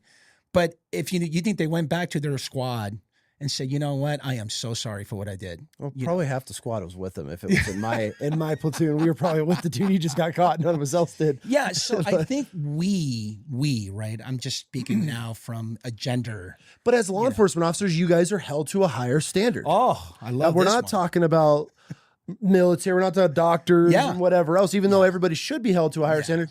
We look at law enforcement. You guys are here to protect and serve. You guys hold yourself to a higher standard because you have a badge and you have authority and power. So I think that's where it comes from inside of that. It's not that everybody should be held, because I'm with you. Like, why aren't we holding doctors accountable when they kill somebody? Yeah. Or malpractice. Walk into the hospital, and go to this nurse or whatever. It could be anything, right? I'm sorry, but going to your point, I'm glad that you brought up this higher standard for sure that we talk about. Is I giving you the example, I'm a call BS on that. I'm a call BS on this higher standard. Like, you're a cop and 24/7, you're held to a higher standard. Well, okay. Well, let's take this scenario. If I'm a homeowner and I live next to you, right, Bam? And let's see, you got a tree, you got a lemon tree that's hovering over my pool, my spa. All right. And I go knock on your door. Knock, knock, knock, knock. Hey, Bam, look, dude, can you do me a favor? Next time your gardener comes, can you trim down the tree? You know what? F you, I'm not doing it. You give me an attitude, whatever. Okay. I let a couple months go by. I hit you up again. Hey, man, I have like a bed of lemons, like a basket full of lemons in my jacuzzi. So, and leaves, by the way, and I'm raking everything. Can you please trim down your tree? I'll do you a solid. I'll pay for half of that. Or I'll even pay it for you. No, F you. I'm not going to do it. Well, you know what? I'm a cop, so I'm supposed to be held at a higher standard. And I'm having this neighbor dispute. You know what? Fuck that F being a cop, bro. We're going to have to figure this out. For sure. Like, I'm coming out to you, bro. And if we have to go to blows, which I doubt, whatever. What I'm saying is that if we have this conflict and we can't resolve it, but hey, I can't drop F-bombs. I can't go and use, physical force. God forbid it happened during a Sunday and everybody's, filming, but I'm held to a higher standard. So therefore, guess what? Because I'm a cop and I'm held to a higher standard, I'm just going to let this tree just continue to grow, and I'm going to have not only just a jacuzzi full of lemons, I'm just going to have this whole tree full of lemons. So we really got to put things in perspective when we start talking about being held to a higher standard. I know that I'm giving you a scenario that's probably doesn't happen quite often. So do we not hold cops to a higher standard? I think we should, for sure, 100%. But I think that we're also human, and I think that we have emotions, and that we get into situations where, absolutely, you know what, we shouldn't be judged. Yeah, my point is that, and again, when we get into internal affairs, another point that I definitely want to drive home is, in my experience with internal affairs, more than anything is, if you do something on duty, right, any essential job function of a police officer while you're working, for the most part, if you're not flexible and forgiving, chiefs out there, whoever's watching, you should be. It's the off-duty behavior where the scope gets very, very narrow. And now I really got to pass judgment and scrutinize your actions. So anything that happens off-duty, for the most part, is where I'm really going to be like, okay, you're starting to really show me your character, right? Your personality, how you handle stress, how you handle conflict, if you will, right? So that's when I'm really going to be like, maybe you're not cut out to be a cop, bro, because look what happened with your neighbor. I get that part, but I just feel as though that we should always be understanding and be flexible with the actions of a cop, especially when you're off duty. Oh, for sure. And to your point, I don't think that we should just kind of like say, well, if you're off duty, just shut off the higher standard, level, threshold, I should say. But no, we should be held to a higher standard. I don't want a cop out in the bar, in the skibbies, with the fucking badge, screaming, dancing on the, on the bar and acting all stupid. No, you know what? No. It's also one of those things that you just have to accept in this day and age, that you're going to be scrutinized for everything. So you almost have to hold yourself at a higher standard, in a much higher level of accountability, because there's a camera everywhere. Yes. Right. And then now that you have a public figure title, a peace officer, whatever, maybe firefighter, it doesn't just go for cops, it goes for firefighters and everybody else. It's works for us. I think that's what it probably comes down to a lot. You work for me, right? Like Yes. cops get told that you work for me, and I'm sure all cops like just cringe when they hear that, but it's kind of technically the truth. Like you're to protect and serve our community. You work for the community. So that's where it's like, we don't want to see our off-duty cops being trashed at the bar. Yes. We know they're drunk leaving. So Yeah. you just drove home, Yeah. motherfucker. You just pulled my boy over for the same thing. I agree. Right? So Don't forget where you came from. I hear that a lot in my guests. And you're right. And again, I'm just picking certain like situations, scenarios, like a landlord-tenant dispute, or something of a quality of life where, you know what, enough is enough, bro. I know I'm held to a higher standard. Even better, what if you're at the bar with your wife, right? And this dude's trying to pick up on your wife, and he's being like very aggressive about it. And your wife has told him, turn around, you know, I don't want to have anything to do with you. And then next thing you know, you're like, dude, you need to back up because shit's about to go down. So at what are you thinking to yourself? Well, you know what? I'm held to a higher standard. You know, I think at some point you're just going to tell yourself, you know what? If that IA investigation's coming and I'm going to get jammed up, I'll take, they call it days on the beach. I'll take suspension. Fuck it, I'm doing it. Yeah, hell yeah. That's my wife, bro. And if the chief or whoever the adjudicator is want to say, whoa, you know, I wouldn't have done something like that. You know, I wouldn't handle something. You know what? It's not about you. It's the way I was handling it with my wife. And don't sit here and try to be kind of like a hypocrite, because had you would have been in the same similar circumstances, don't forget where you came from, because that could have been you. Absolutely. And, you know, but here's the deal, bro. In our culture, we don't. And I get that a lot, you know, where cops hate IA and hate admin, because when you start promoting and climbing the ladder, there is that saying that don't forget where you came from. And it happens a lot in a lot of agencies where, you know, you and I push the sled, dude. We're fucking street cops, and we've done some good police work. But by the time you make captain, you know, you're so far detached from the reality of police work or how it goes down, or that something in the military for sure. Something in the military too. And you got master sergeants busting kids for sneaking in the barracks and drinking in the barracks. It's like, motherfucker, I have a buddy, it's a major. He's still in. And I had a couple buddies that have just retired. I was actually a retirement ceremony last week for one of my boys. But it's like, I have a buddy of mine. He ended up being a master sergeant. I got another buddy who's still in. He's a major. And I'm talking to him, and they're telling me like these little stories. I'm like, bro, do you remember when? And they're like, oh, fuck yeah. And I'm like, bro, how do you guys forget? But there's, you know, I always remind them, don't forget the shit. Remember when you got drunk, went back and fell asleep with a gun in your room, and then the duty found you, and then you got 45 restriction. Yeah. You remember those days? Yes. Like it's so it's just human nature to forget. And so, okay, I want to shift gears real quick. Let's get into this IA. Yes, please. Everything. So you're throwing a softball. Throw me a hardball, bro. We're gonna get there. So what started your path in law enforcement to start defending cops, and then eventually led to you becoming an internal affairs officer? I was in my first year of law school, believe it or not. I got my undergrad, and when I got to taste into officer rep section to defend cops, I told myself, you know what, this is my second career. I want to defend cops, because I was one of those where, you know what, I got this wrong. You know, in a big organization. Okay, so did you ever have any scenarios where did you have any AI internal affairs?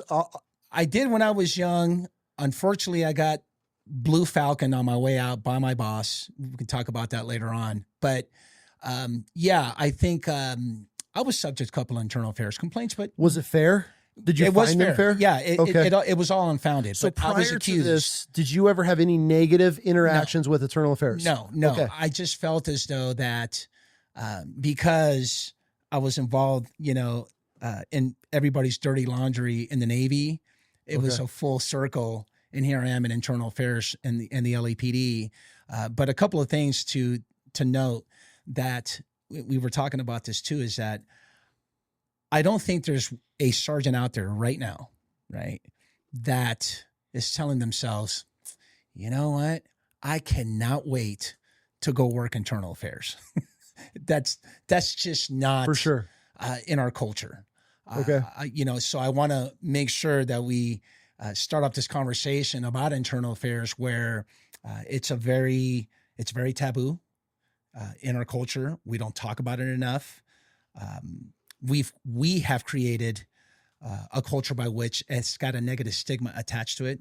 We meaning we're all accountable, to say that, hey, they're the Rat Squad, they're the Blue Falcons. Yep. And it comes, and don't take it from me, I've had almost 300 guests with this exact same conversation where we had created a culture where we'll look, especially in the early 80s and the 90s, where we'll say, you see those guys in those suits over there, don't trust them. Yeah, absolutely. They're, kind of like in the military, same thing, right?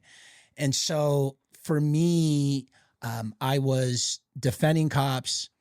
Traditionally in LAPD, you want to get what they call a ROC or a Sergeant 2 spot. It's a pension-based spot, right? It's more money. And guess what? There's a lot of spots, Sergeant 2 spots in internal affairs. But I had a purpose. I did have a drive to learn because I was in my second year of law school, and I told myself, you know what? I want to become a police attorney, and that's what I wanted to do. And so when I get to internal affairs, I went to the dark side, and let me tell you, man, it was quite a ride. So okay, so when you got offered the internal affair position and accepted it, was there a shift in your boys, the beat cops, that did they start treating you different once they knew you were going internal affairs? Good question. The short answer is no. The long answer is that because LAPD is such a big organization. Okay. At one point, internal affairs was like 432 investigators. Oh, I forget. You're working for the county, not the city, not a department. So you're dealing with guys from all over. Correct. Okay. And by that time, I already had like 10 years. Okay. And the average patrol cop in LAPD had less than 5. Got it. So if I'm investigating or some cop is doing some serious wrongdoing and is facing like termination, false statements, perjury, some real bad stuff, I wouldn't know who they are for the most part. As an internal affairs officer, what's the most common thing cops are getting busted for? Ooh, good question. We violate policy every day. So we're committing wrongdoing every day. Hey, man, if your policy says that you can't drive and talk on your cell phone, well, if my wife is 9 months pregnant and, she's getting ready to go into labor, I'm violating policy. Okay, yeah. You know what I'm saying?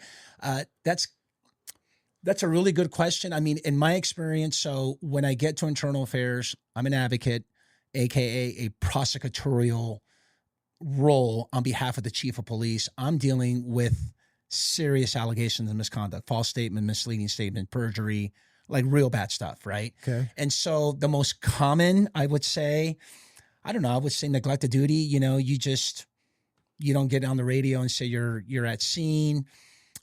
Real minor stuff where we violate policy or neglect duty that can be handled at a very, very low level. Okay. So when we start talking about agencies of, I'll probably even go at 150. I'll even give you 200 and less, 150 or less, something along those where you have medium to small size agencies, right? Being smaller. I think where we go wrong, this is just my opinion, is not everything has to be an IA.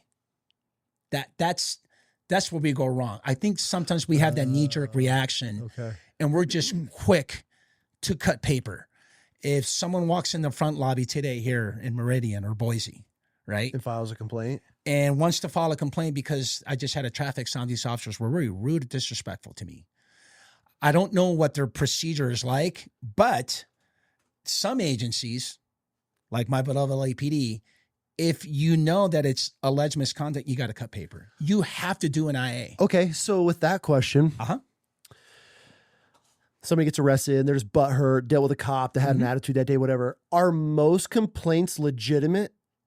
Or is it just people complaining because they're pissed off of getting caught or speeding a ticket or whatever? How many are actually legit complaints that IA should be stepping into? Very, very good question. So during my tour in internal affairs from 2011 to 2015, we have an excess of maybe 3,000 to 4,000 public complaints a year. Good Lord. Let's just go with 3,000. I want to say it's 3,000. Out of 3,000, 96.4%. Let's give it 97.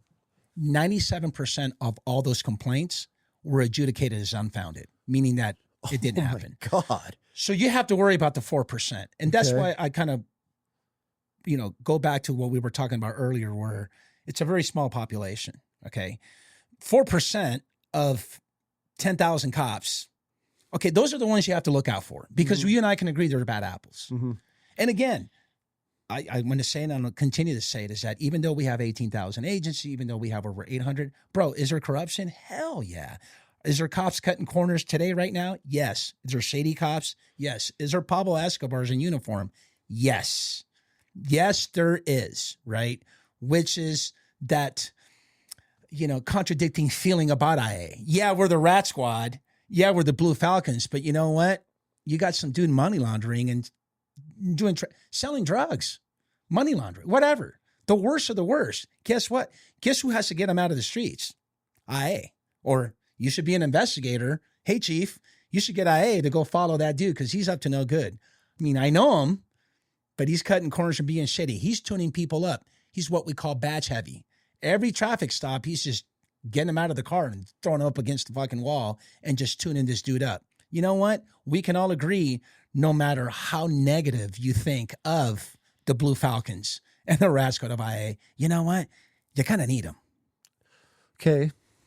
As an internal affairs officer, what's the dumbest thing you've ever had to investigate? I know that's random, but I have to know.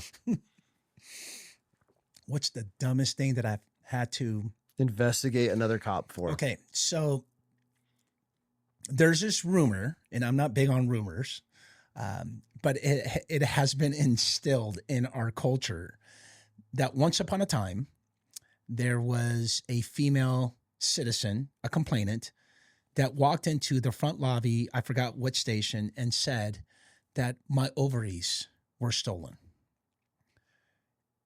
Yeah, try not to laugh.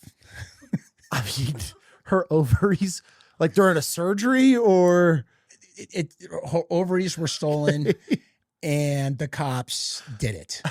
Oh, yeah. Now, I don't know how much true that is or how accurate, but I can tell you from 28 years ago, that story's been told over and over and over and over again, right? And so, and we'll go ahead and investigate because this lady walked in and said that these cops stole my ovaries. As funny as that may seem, right? Let me think of one take your time. Yeah, let me reach back and go trip down memory lane. I want what's the dumbest. I know these are random. I know, but this is how my mind works. Like as an internal affairs officer, like when you get this across your desk and you read it, and you just go, what is this? Like I have to investigate this. Those are the ones I want to hear. I think for the most part, they are legitimate. It's nothing really like dumb. It's like, it's kind of like saying, here's a perfect one that happens all the time. Oh, you're going to love this one. Motor officers. If you're watching or listening, you know this. They're the worst. Dude, motor officers get complaints like every hour on the hour. Good. Those are mine. I can't. When he stopped me and he approached me, the way he took off his sunglasses, right, and gave me that stare really was very, very offensive. We'll take a complaint and do an IA. That's like, really? Yeah. God. Yes. Okay. The sunglass movement from your eyes to the, to your forehead, or I guess to the helmet, would that be that case? I can categorize as dumb, but I can definitely categorize as like, really, we're going to investigate this. But then again, like we talked about it, right? If 97% of 3,000 are unfounded, it just didn't happen, or there was a misunderstanding or a misrepresentation of stuff. That's just the way it goes. But I think people are going to get fun of that ovary. Someone from LAPD is going to. They'll know. LOL. They're going to know about that. So, as an internal affairs investigator, I can't say that. As an internal affairs investigator, what is something that's minor that cops do that end up turning into something major that destroys their whole entire career? Not being truthful in your compelled interview with internal affairs. Interesting. Yeah.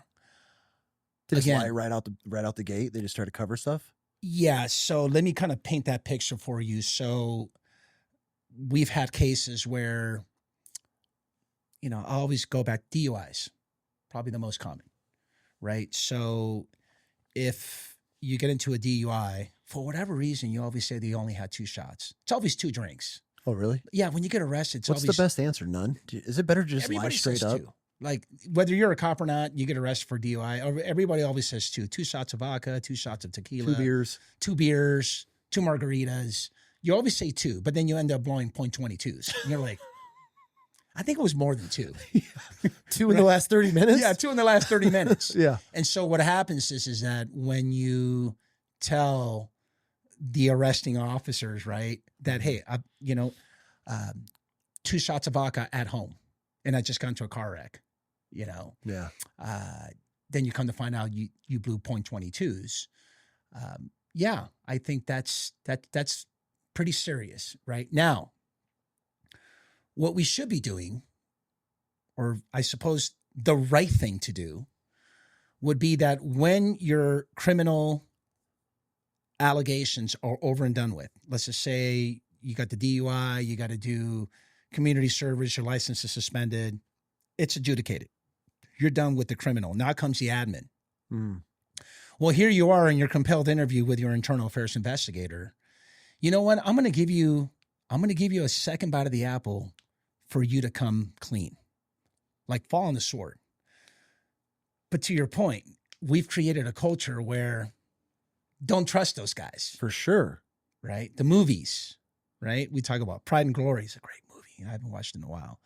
We talked about Colors, End of Watch and, Training Day, And so what ends up happening is even though your attorney and your defense rep are telling you, stick to your story. For sure. Because if you tell the truth, like you're supposed to, right? When you swear in to become a police officer, all we're asking you to do is to be what? Forthcoming, forthright, truthful, and honest. Mm-hmm. That's what we want you to do. And so what we should be doing is that when you do fall on the sword and you say that you're nervous, you say that you were going through a divorce, you said that you drank all night, my life is a friggin' mess. It's a wreck right now. I don't even know where I'm going to live tomorrow. I'm probably going to grab my suitcase and go stay on my buddy's couch. I made a bad choice. I made a bad decision, and I'm scared because I'm going to lose everything. Yeah, you know what? I did have more than 2 drinks. Let me tell you why I was drinking. Yeah, as a matter of fact, I think I have a drinking problem, et cetera, et cetera. And so if we do reveal the truth, right? This is just me. I think that I should give you a second chance. Yeah, but how often is that happening? Because you don't ever hear that. Correct. When have you ever heard a cop say, man, I was up front and they gave me my job back? Granted, you've talked to a lot more than me, but you're as a internal affairs officer, I feel like you're just praying that cop comes in here saying, yeah, I have been going through this. I have been drinking a lot. I have PTSD. Then you're just like, oh yeah. And you're just putting that in their case to hammer them and put that final nail in the coffin. That's how I look at it if I was a cop. I mean, how many actual internal affairs officers are going, you know what? Hey, Captain, hey, Chief, he was straight up in this investigation. We didn't catch him in anything. He fell on the sword. We think he deserves another chance. But then that you're just rolling the dice at that point as a cop. Am I right or am I wrong? You're absolutely spot on, because what I do always say is, unfortunately, when it comes to internal affairs and this process, at some point at the levels of review, as sad as I hate to say this, it gets personal to your scenario. But I think it's a responsibility. Personal as how? It just gets personal. You know what? He said the truth. You know what? It doesn't matter. Charge him with a false because I don't like him. That 100%. So it's self-serving. It gets, and the shittiest part about, well, let me back up. It's shitty for small to medium-sized agencies because you guys all know each other. Uh-huh. Big organizations like LAPD, LA Sheriffs, Dallas, Chicago, New York. You've never seen any of these cops. Yeah, I mean, you're probably making a decision on someone you just don't even know. You're a cop or got into a DUI. Well, you're in a department where your own town or city is doing your own investigation. You might not be liked. You might not be the cool guy. You might not be going to the events and drinking with everybody. Maybe you have your own life. Right. They're going to hold that against you. So before you pull the trigger or ring that bell, this is my advice. Talk to a real attorney. You know, in a small to medium-sized agency, you better make sure that you're getting it right. Meaning, for one, it better be serious, off duty, right? Two, we better have our ducks in a row. We better have a lot of evidence. Because the minute that we ring that bell, not just every officer, not everybody in the station is going to know. Dude, the maintenance worker is even going to know that you have an IA. Mm-hmm. So again, when we start making these decisions, sometimes it's a knee-jerk reaction. Sometimes it's self-serving. I'll give you a perfect example. If you're that good-looking cop, hair, tatted out, you're working SWAT, propelling off buildings, and you're all cool, got swag, you got the riz, like the kids say, right? And you pull someone over, do a traffic stop, and you're dropping F-bombs, and you're completely rude, right? Person goes to the front lobby and says, I want to make a complaint for that cop for being discouraged and being rude. It was very, very, very unprofessional. Okay. You do the IA, you investigate it. Now it gets to the adjudication level. Well, you got the lieutenant and the captain and the commanders telling the chief, well, you know what? That's Bam, dude. He's a good dude. He's working SWAT, workout, because everybody in his command, his subordinates, right? His team, his inner circle is rooting and cheerleading and vouching for that cool dude. Now, let's turn that scenario around where it's the cop that has a bad reputation, is heavy-handed, tunes people up, and it's just I know we can't say swear. He's just a dick. Yeah. And a total Adam Henry, right? Mm-hmm. And all of a sudden, here comes the simple traffic stop. It gets investigated. Now it's, here we are at the adjudication level. They're going to round to, you know what? Got him. Get rid of him. Oh, by the way, I heard this. He did this at this point. We just don't like him. So where's the fairness in these investigations? I guess, okay, so here's would be my question off of that. Yeah. As an internal investigator, are you investigating to find the truth, or are you investigating to build a case? Right. Good question. And so your question is more aligned with our internal affairs investigations outcome-based or process-driven is what you're asking. Unfortunately, some are probably more outcome-based than they are process-driven. That's the unfortunate truth. Why? Because it becomes self-serving at some point of the levels of review. It does. And that's the unfortunate part about all this. So I'm here to tell you, bro, that you know what? I got a lot of work to do. I just started 2.5 years ago to make people aware of this internal affairs functions. You and I talked about this. There's a lot of police podcasts out there that talk about all kinds of different stuff. Mm-hmm. You've had guests tell you about critical incidents, trauma, stress, mental wellness, canine, SWAT, and all that. But you know what you're not talking about?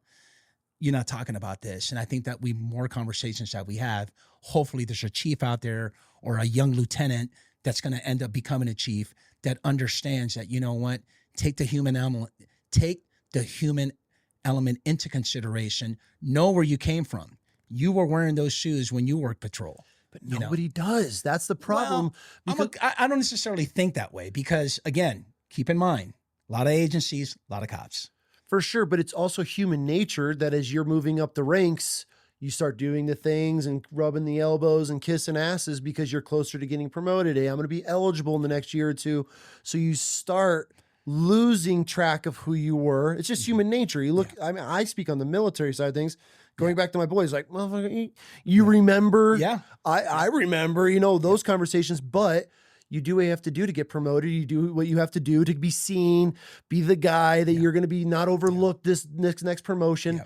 So I feel it's just such a human nature of evolution inside this role of law enforcement that it's super easy to forget where you came from because, oh shit, dude, if I burn this dude, this is going to look good on my record and help me get promoted. I agree. And that's where it all wraps back around to internal affairs being the Blue Falcons of the law enforcement community. But it's like, can we sit there? That's where it's like, man, we almost need civilians in those positions to be able to help come in, because it takes the biasness out, because there's no, obviously there'll always be something, they might be a connection or whatever through civilian the civilian oversights. Right. But it's just like, why not? Why can't we take these new attorneys and people that are trying to, and hey, you get some pro bono work, here's some cases that you get to go over and look, because we're all, as long as humans have their hand in it and they're all part of that community, there's going to be some sort of corruption along the way at some point. You don't like the dude, you don't like the dude. Okay, cool. You're not burning this guy,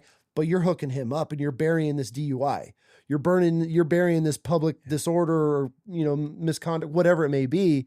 Okay, cool. You're not frying this dude for cussing on his body cams, but you're also let old Fred off over here with a DUI because you knew the judge and he's one of your boys. Yeah. Interestingly enough, he was a captain that promoted me to give me my stripes as an FTO. And I won't mention any names, but you know who you are, where he was the chair of the 3-panel member of a border rights hearing. Okay. No different than arbitration or civil service commission hearing. And the accused is up for a false statement, dishonesty. Serious. Really? Yeah, they're up for termination. And so 3 days of hearings, not guilty on all counts. Okay, cool. And he's at the gas pumps, pumping up gas for his car. And all of a sudden, here comes this deputy chief barging in and puts it on park, gets out of the car. Why the hell did you not fire him? I can't believe what the hell happened at that board. What happened at the hearing? How dare you? There's no way. There it goes, right? Mm-hmm. And he said, you know what? Here's the deal. You didn't listen to all the testimony and you didn't examine all the evidence that was introduced. It wasn't there. Next, he gets sent for 3 years to a very unpleasant command where he's hidden. Working the jails or some shit. Exactly. And you know what? Look, as much as we don't like talking about it, that's just reality, man. Yeah. All we can hope for, to your point, is, what we can do better.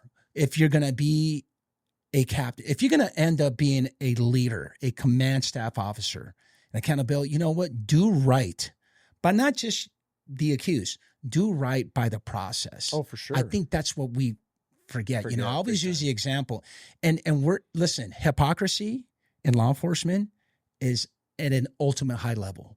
We're the biggest hypocrites, Bo. Oh, 1,000%. Give you an example. It's near Thanksgiving, right? Hey, bam, tell your wife to make that pumpkin pie. Love the stuffing. And Marlon, go ahead and bring the turkey, bro. You got to bring the side dishes. Everything is great. You know what? It's Wednesday before Thanksgiving. You know what? I'm going to let you off early. Get off because you're a great worker. Get off early. And all of a sudden you get a phone call and you got an IA. And all of a sudden I look at you and say, you know what? I can't talk to you now. I got to disassociate myself with you. You know what? And by the way, I'm ordering you. I'm giving you that gag order. You cannot talk to anyone about this besides your attorney, your rep, or your commanding officer. You understand? Yes, I do. And now leaving the island all alone. But you know what? We're the thin blue line. We are family. That's who we are. So I got to call bullshit on that, and I wanted your audience to understand that look, even though I worked IA and I did it for all the right reasons, I had a purpose to ensure that, I want that derp. Listen, dude, you're going to lie. It better be a good lie. Like, it better benefit you. And you better have like a lot of value. You had to have done some serious shit for you to lie. All right. Or for you to cut corners, for you to steal drugs, for you to money launder, or for you to traffic. Like, as cops. Exactly. Which is so wild. Yeah. You know what? You got to go. So let's not pretend that, we're the Blue Falcons, but you know what? You need a Blue Falcon. The problem is I shouldn't say the problem. The challenge with taking on a role of a Blue Falcon is that a lot of the times we're just not fair. We are not there for you. That's the problem. Look, man, if I'm investigating you for some wrongdoing, let's just say me and you right now, we're in the car, dude, and we go tune somebody up, use of force. And you know what? We could have done something better. We could have learned from this. The IA is coming because it's all over TikTok. It's everywhere. You know it's coming. It's coming.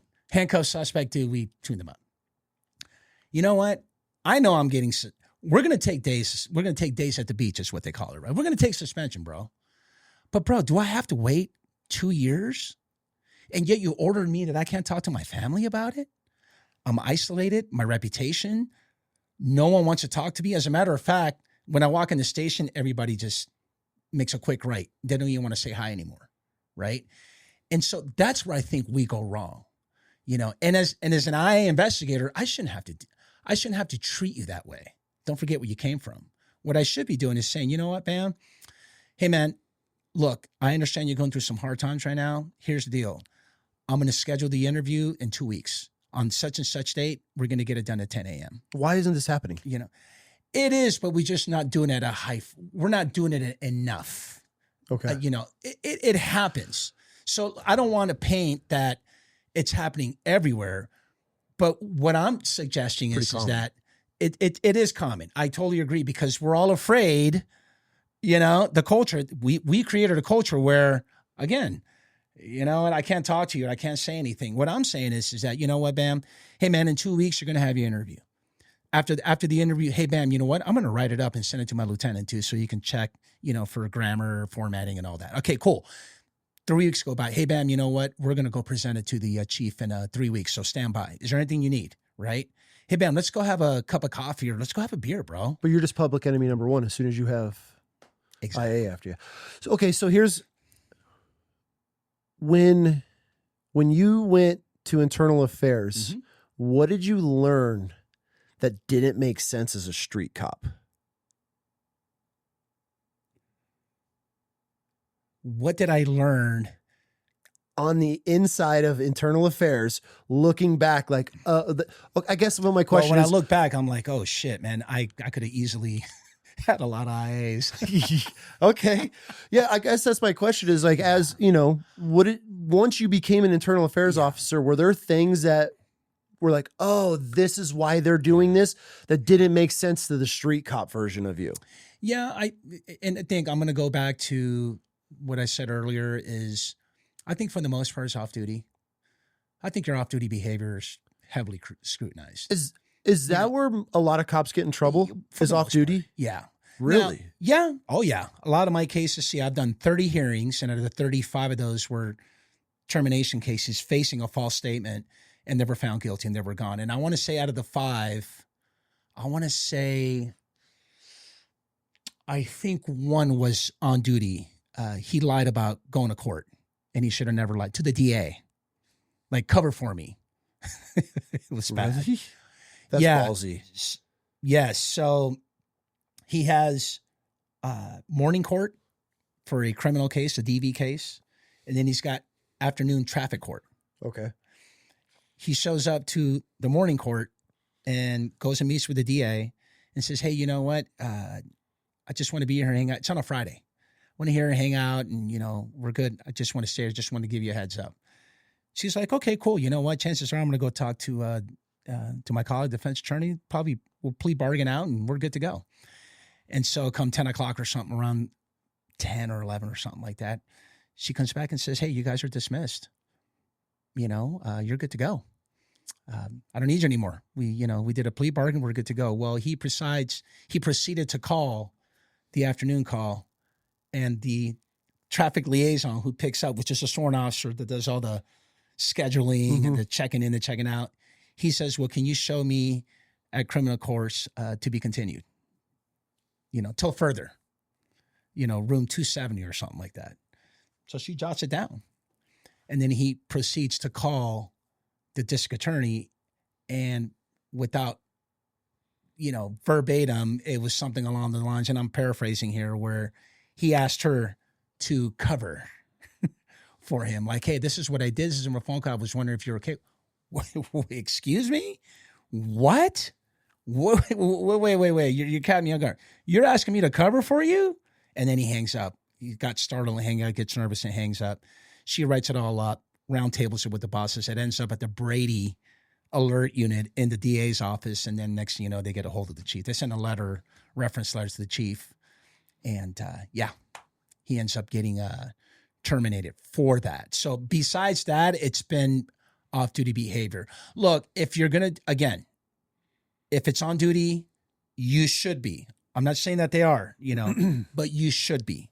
In my experience, you should be very flexible. Oh, 100%. That's the fact that they would go out of his way and just start trying to cover that shit. That's fascinating to me. So I guess I got a good question for you. What's the dirtiest cop you've ever investigated, and what brought him down? What's the dirtiest cop that I have investigated that we brought down? Well, I mean, historically, I wasn't involved in Officer Ray Perez with the Rampart scandal, so that would have been definitely the dirtiest, right? What was that about? So Rafael Perez is a landmark historical case in the Los Angeles Police Department where in August of 1998, he decided to steal cocaine from the property division in LA, steal it, go and sell it. Basically, he was a criminal in uniform, and he proceeds to grab, like, I want to say it was either baking soda or powdered sugar to bring. Yes. Yeah. No. And so that kind of got like the party started to find out that he was talk about fabricating evidence, planting guns, the whole nine. He was convicted. You can look him up, Rafael Perez. He was convicted with his partner, Nino Durden, on a shooting where they left the suspect / victim paralyzed. And he's a cop? Yes. So the history and the research will show you that that he should have never been hired because he had a troubled past, was, a gangster. Man, he was a beloved Marine. That dude was running. He was wild. Yeah. And so, so there's that aspect of that particular landmark history case. And there's also the fact that he was working for Suge Knight, which is 100%. and he was a known gang member, blood, hanging out with Suge Knight, working for Death Row Records. So there's so many moving parts to this one individual, but what did it was when he stole cocaine out of the LAPD's property locker on August 3rd of 1998. So if you're going to ask me the dirtiest, that's definitely the dirtiest. Unfortunately for me, it's all about lying. Lying. Don't. There's this quote that we use in our culture. It's called, "You lie, you die." And that is so, so true. Now, the challenge that I have with my own, not just LAPD, and I've been traveling up and down the state of California teaching internal affairs the last 3 years, where if we're going to be accusing cops of lying, okay, think about that. Like, imagine you accusing your daughter of lying, right? You better have like a lot of evidence. You should. Like, if you have a kid and the principal is calling you, telling you your kid, just got done beating down, John, right? And there was like 3 people who saw him, and we have video, and the teacher. That's like 5 witnesses, and the principal. That's 6 witnesses saying that your kid just got into a fight and beat down John. Well, when your kids come home, you ask him, "Hey, what happened with John?" And he tells you, "I don't know what you're talking about. I didn't do anything." Right? Yeah, that's a lot of evidence to prove that your kid is lying. So the point I'm trying to drive across is that we don't do a good job as internal affairs investigators to prove whether or not you are actually lying. So that, to me, is the dirtiest, is when you lie with intentions, when you lie willfully, when you lie purposeful. So in other words, it better benefit you. So in other words, how beneficial is it to you, accused officer, and how much value do you put in to being deceitful towards your department? I feel like everything rides on you being deceitful because this is kind of a question, but I would lie my ass off if I knew internal affairs was coming at me. Like, obviously, if I'm on camera, I would, okay, I did this for maybe this. Because if you tell the truth, you're done. Well, that's to your point, and if I may interject, I think how many cops? We created that.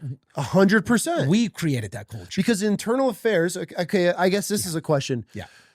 As a street cop, Did you feel that before becoming an internal affairs officer, did you feel internal affairs officers worked for you or for the leadership and doing whatever they did? Because I guess I'll let you answer that, but. And I ask that because if the cops felt that internal affairs was truly working for them, right? If I knew that, hey, you got an internal affairs and you're sitting down, hey, this is what the fuck happened, man. This is everything. And they'd be like, okay, dude, like, yeah, you really screwed up here, here, and here. Let's see how we can make this and spin this into this. And maybe we'll put you in these courses and these classes. You're going to go take some beach time. We'll get through this. But instead it's like, yeah, man, tell us what we did. Hey, Captain, this is what we found. This is this. So how does it benefit a cop to tell the truth if they know that they're done? But maybe if you lie, maybe you got a good attorney, they could find a loophole and get you through so you don't lose your job or lose your pension or whatever. That's like, you're rolling the dice, man. That's exactly it. Are you going to roll the dice on an internal affairs officer that's after you? Or again, because if you're already in internal affairs, you're already screwed, right? How many guys are coming out telling the truth versus you knew a guy that lied his ass off, but had enough evidence to not put him away, still kept his job. So let me kind of expand a little bit about this false statement theory, right? That we're talking about, providing a lie or having to lie. For one, I can only speak of my agency, my beloved LAPD, right? But I have been consulting on other cases. I've been brought on as an expert with other cases that involve dishonesty, okay? What I will say is this. One of your responsibilities as an investigator, when it comes, let me start it like this. This is even better. This is a better way to kind of paint this picture for you. When 95%, I'm gonna go out there, put myself out there, 95% of all false statements come from 95% of all false or misleading statements come from this Q&A volley that I'm having with the IA investigator. Okay. This compelled. I'm compelling you to tell me what happened, right? Now, out of that 90, the reason why I say 95%, because that 5% we already talked about, right? DUI, bar fight, DV. I've only had two shots and you end up going .22. That's a lie. Got it. Now, when I start asking you questions about, hey, Bam, I'm either having a misunderstanding about what happened when you transported the suspects from the station to the jail facility. I'm having a misunderstanding what you're telling me about what happened, or I think that you're misrepresenting certain facts about what happened when you did on that transfer. So can you kind of, just let me know? In other words, as an investigator, I have an obligation to correct any misrepresentations or any misunderstandings. Or is that just a way for you to catch him in a lie? Well, hold on. Let me finish because we don't do that. I'll give you the punchline. We don't do it. But what you should do, because it's like a definition. We actually have that definition. That's why I get hired to do this analysis. And guess what? This eye investigator gets it wrong. It's because they don't know. They don't have the experience to ask those hard questions. You know what? Hey, Bam, I'm having a hard time kind of understanding what's happening. So let me ask you again. It's kind of like I'm giving you one bite of the apple, a second bite of the apple, right? Now, at the same time, that's misleading. So you and I can agree that if we're having misrepresentation of facts or misunderstanding of facts, we're kind of telling half of a lie. And guess what? As an investigator, you have an obligation to clear those misunderstandings, okay? Now, we go to the other side to a flat out false statement, like lying. Yeah. If you tell me, after hearing what you just said about that transport in this scenario, and I feel like you are lying to me about certain, and I know that this is false, I have an obligation to correct that falsity. I have to give you an opportunity to give you, even take a break, man. You know what? And go to the attorney. Hey, check this out, dude. I'm going to tell you right now, that's not how it went down. All right. So talk to your client and here we go. But how often is this happening? It happens a lot because there's a lot of listen, if you're an investigator or you decide to do this job, it's serious business. No pretending here. You have to be able to know how to ask the hard questions. And to answer your question, it's not happening a lot. As a matter of fact, we'll turn it in, and then all of a sudden this adjudicator says, oh, I think we're lying. Go ahead and charge them with a lie. But my point is that the investigator has a lot of responsibility to frame and own that allegation. Okay. And as much as I hate to say this, here we are in 2026, and we don't do that. We don't. We trust, we as in cops, not me. You all, law enforcement, I want to word this right, because let's say I'm a cop. I get brought up in internal affairs. Mm-hmm. Now you being the internal affairs officer, you're going to investigate me. Mm-hmm. Who is training you to do a proper job of investigating? I know some guys might be detectives prior. Yeah. I'm putting all my trust, I'm putting my career, everything in some cop that maybe had just gotten plucked out of the numbers because something maybe happened in his career, and nobody's volunteering to be an internal affairs officer. So is there a bunch of these guys that are just disgruntled and trying to burn everybody else's career? Like, who's holding them accountable, and who's training internal affairs officers to be fair and just to their own people? Very, very good question. Probably one of my favorite questions at our conversation. So I'll preface by saying that I think I already said earlier where no sergeant wants to work internal affairs. Exactly. Right? And so in a perfect world in law enforcement, I would like to have homicide detectives. And the reason why is because they're very good at what they do, right? They've gotten the proper training. There is now what we call SBI, science-based interrogation classes, really good investigative techniques that will help facilitate and make the job clear, comfortable, and successful, meaning, I'm going to open up all these doors. Yeah. My mantra has always been, quote unquote, no stone goes unturned. So for every time that you open up a door to ask questions, you want to make sure you completely ask those questions, close the door, and then move on to something else. Mm-hmm. Now, unfortunately, in our culture, look, man, it happens. Sergeants go to internal affairs because they're voluntold, right, by the department. Let's see. I want to go to internal affairs because it's a feather in the cap. I know that if I go to this position, I'm going to end up making lieutenant, and then I'm going to climb the ladder. Okay. So promotional, very self-serving. You know what? I get to work a 410 Monday through Thursday. I have Friday, Saturday, and Sunday off, or I work Tuesday through Friday and I have Saturday, Sunday, and Monday off. Oh, and by the way, since I have the weekends off, and it works for the wife, it works for the kids. She's, I have a newborn, and I get that. I got a set schedule. I can work overtime because I know if I work over, now I'm going to make more money. I'm going to get my boat. I'm going to work to make more money. So those are all very self-serving reasons. So the bigger question is, are you really doing it to get to the truth? Are you really doing it to be that evidence gatherer? Are you really doing it for all the right reasons? And unfortunately, Bam, in our culture, and as much as I hate to say this, is not all of us, right? The majority, I should say, are probably going into this assignment that's very vital, very, very serious. Like you said, you have a cop's, future in your hands. Career, yeah. Their career, their livelihood, everything. They're going to lose everything, especially if you accuse them of lying. Over some guy that's pissed off because he got picked to be there. Now he's a buddy fucker to the department. Blue Falcon, and it happens. Another perfect example is... This is why would you be honest to an internal affairs officer? Yeah. This is why I'm lying. I am lying my ass off because all the cops know this. Right. Right? Every cop knows, oh man, Sergeant Schmuckatelli, he just got picked. He's pissed, man. He doesn't want to do that assignment. Now you get hit. Now I'm Sergeant Schmuckatelli and I get these papers crossed. Yeah. Man, fuck this guy. You know what? I never liked him anyways. That's that's why nothing in internal affairs makes sense to me of how it's run. This is why, going back to my original, how do we have outside sources that are non-biased in this, or somebody that's just there? Because then at the same time, you said these guys, they're doing it for themselves. The time it's very self-serving.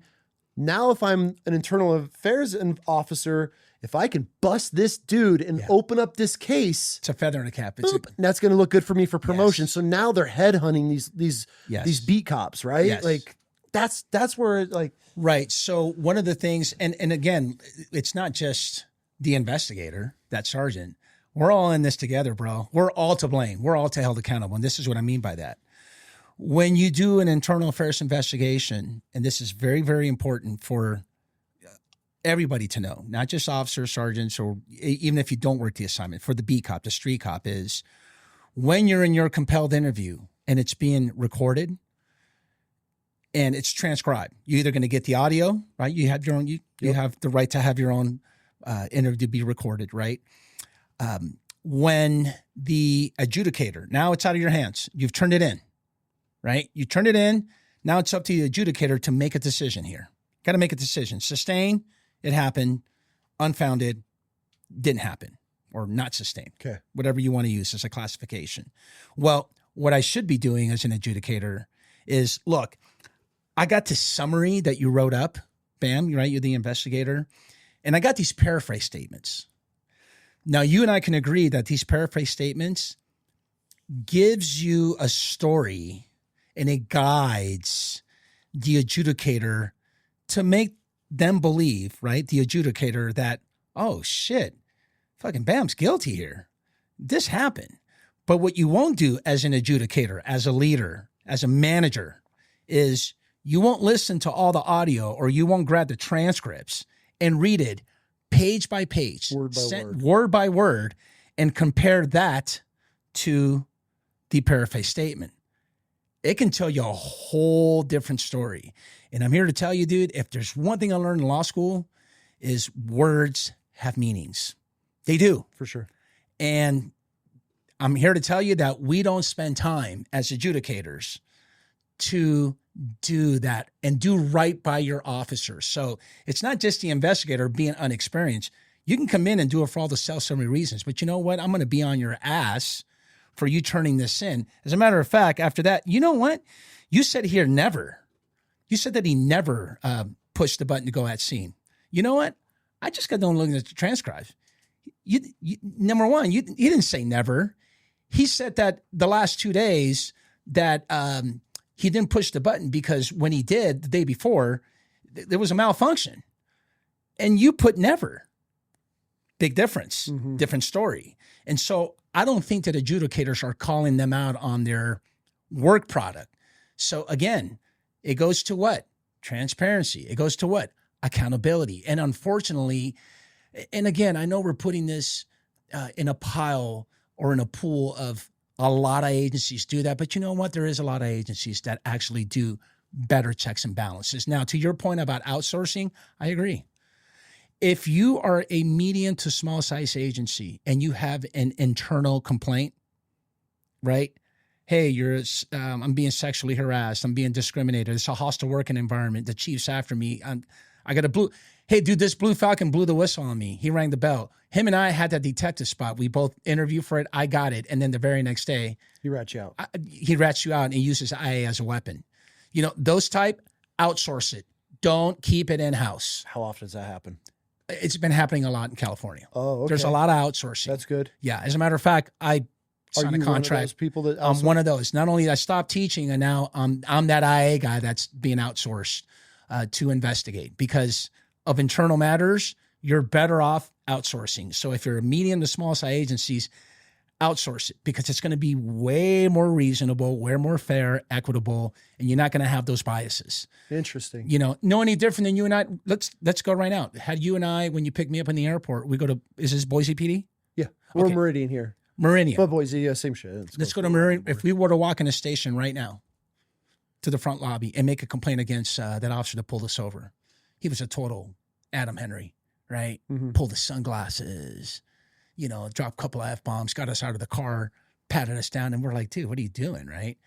And we go to the station and say, hey, we want to make a complaint against this officer. Oh, okay, well, let me get a sergeant here. Sergeant walks in with his clipboard.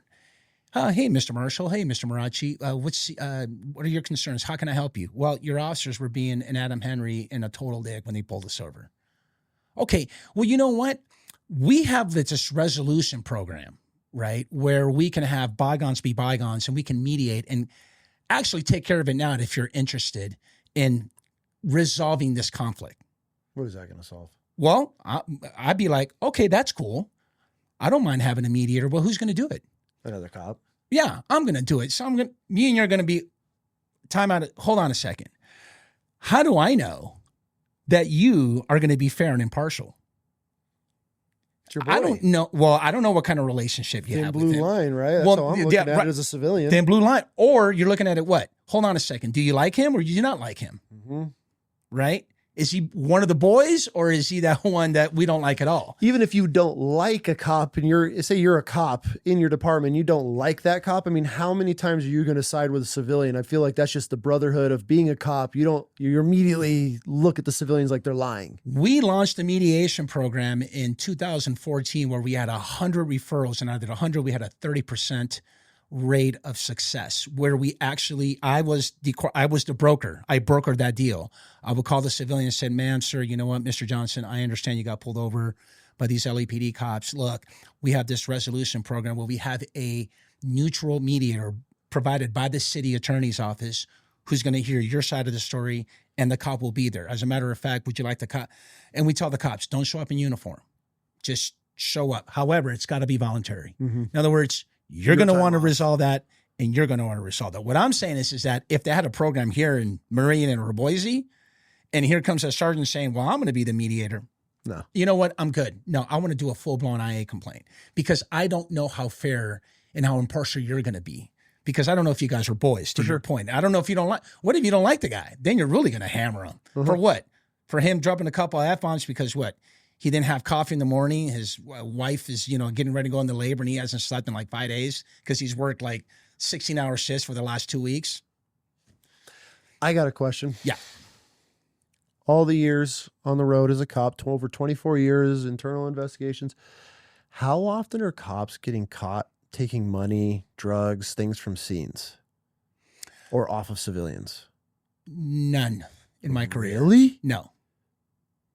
None.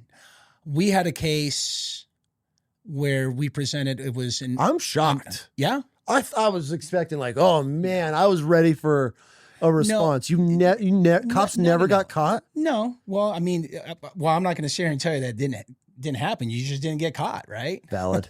Valid. All right. Yeah. I mean, you didn't get, it's kind of like speeding, right? If 5 people speed, I can only write 1 ticket. I can't pull all 5 of you over. You know? Shit. Yeah. I mean, look. Again, I think it's very, very important. I think we talked about this where if we're going to be talking about corruption and cutting corners, shady officers, I'm going to have to refer back to, hey, man, we have close to 1 million cops. Yeah. And yeah, there is.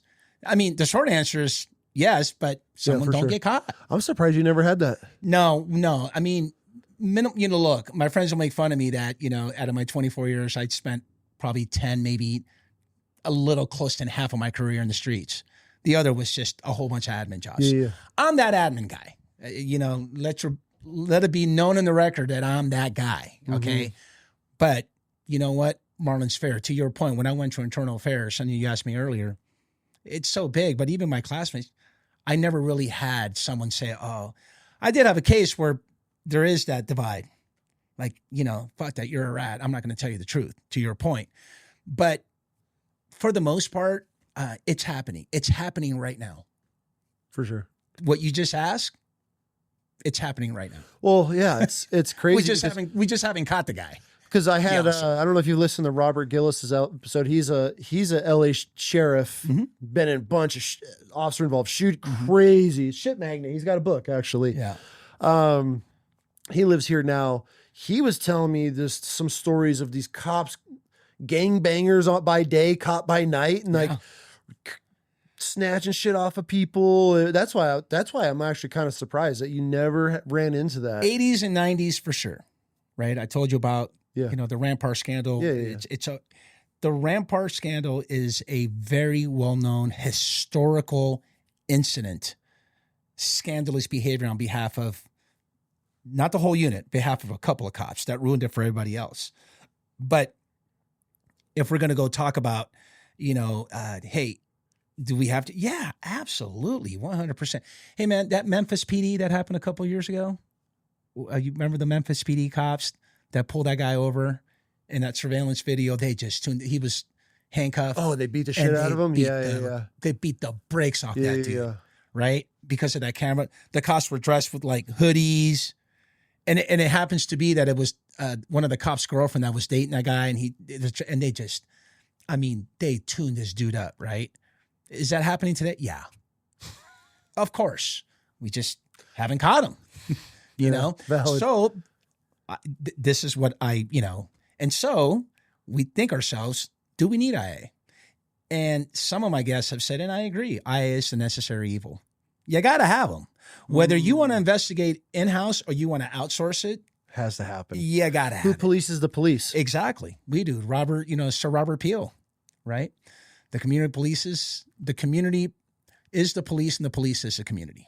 One of the main principles from Sir Robert Peel, one of his 11 principles of community policing. Yeah, we have to. Hey man, it's a shitty job because your emotions are going everywhere, man. Especially if you and I work for a small to medium-sized agency. We're in the academy together. I was the best man in your wedding.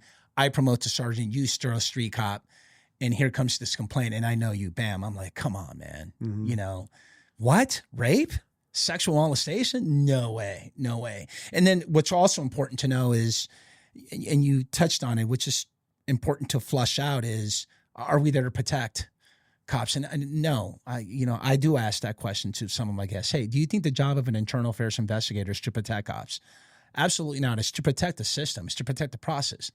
The problem is it to protect the chief in his department? And the public too, right? You got to have public trust. Well, I'm more saying I feel internal affairs is there to protect the image of that department. Yes.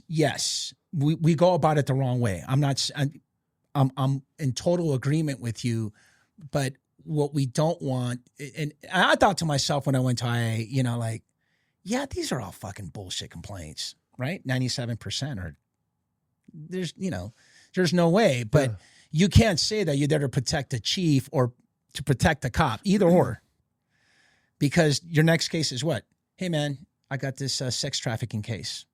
Good luck investigating. Didn't you just say that your job is to protect cops? Here you go. So again, you should be protecting the process. The challenge is that when you do turn every single stone, when you do have the experience that if I'm accusing you of lying, and it better look, preponderance of the evidence, standard of proof is 51%, more likely than not. That's the standard. But if we're going to start lying, I need to crank that up to like 90. Like you better have a mountain of evidence. Like to the example of your kid getting sent to the principal's office, right? Mm-hmm. I better have like fight witnesses, body-worn video, and surveillance camera from the local liquor store. That's 7 pieces of evidence. And you know what? I'm not going to be that investigator that's going to hide the ball. And to what you said, I kind of feel I'm not going to hide the ball in that interrogation, in that compelled interview. Yeah. I'm going to put all chips in and say, hey, man, this is what I got. You need to tell me the truth. How often does that happen with the cop? Well, you know what? I've been teaching the last 2 or 3 years, so I'm hoping that, a lot of these investigators are getting at it. The challenge is that when we turn it in, when we're done with our investigation, we turn it in, we'll sit there and go, I think they're lying. Or maybe one of the adjudicators roundtable says, you know what? I've been reading this. You know what? They're lying. Go ahead and charge them with a false. Okay, so that's another question. Yeah. Have you ever, as an internal affairs officer, been directed by our higher ranking officer to find other avenues to continue the investigation, to kind of hammer somebody? I haven't, but it happens a lot. 100%.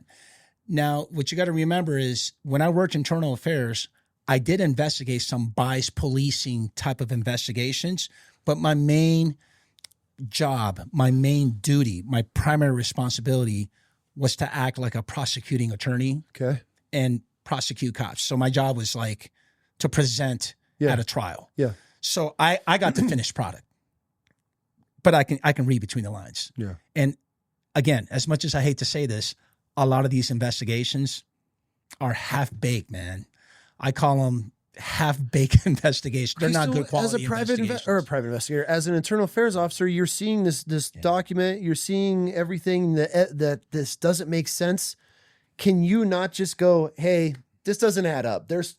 Why are we pushing this subject on this cop? Why are we now, this cop may have gotten caught up in he was rude to this woman. We started this whole entire thing, and the chief doesn't like him. Why are we now going after X, Y, and Z when we started with A?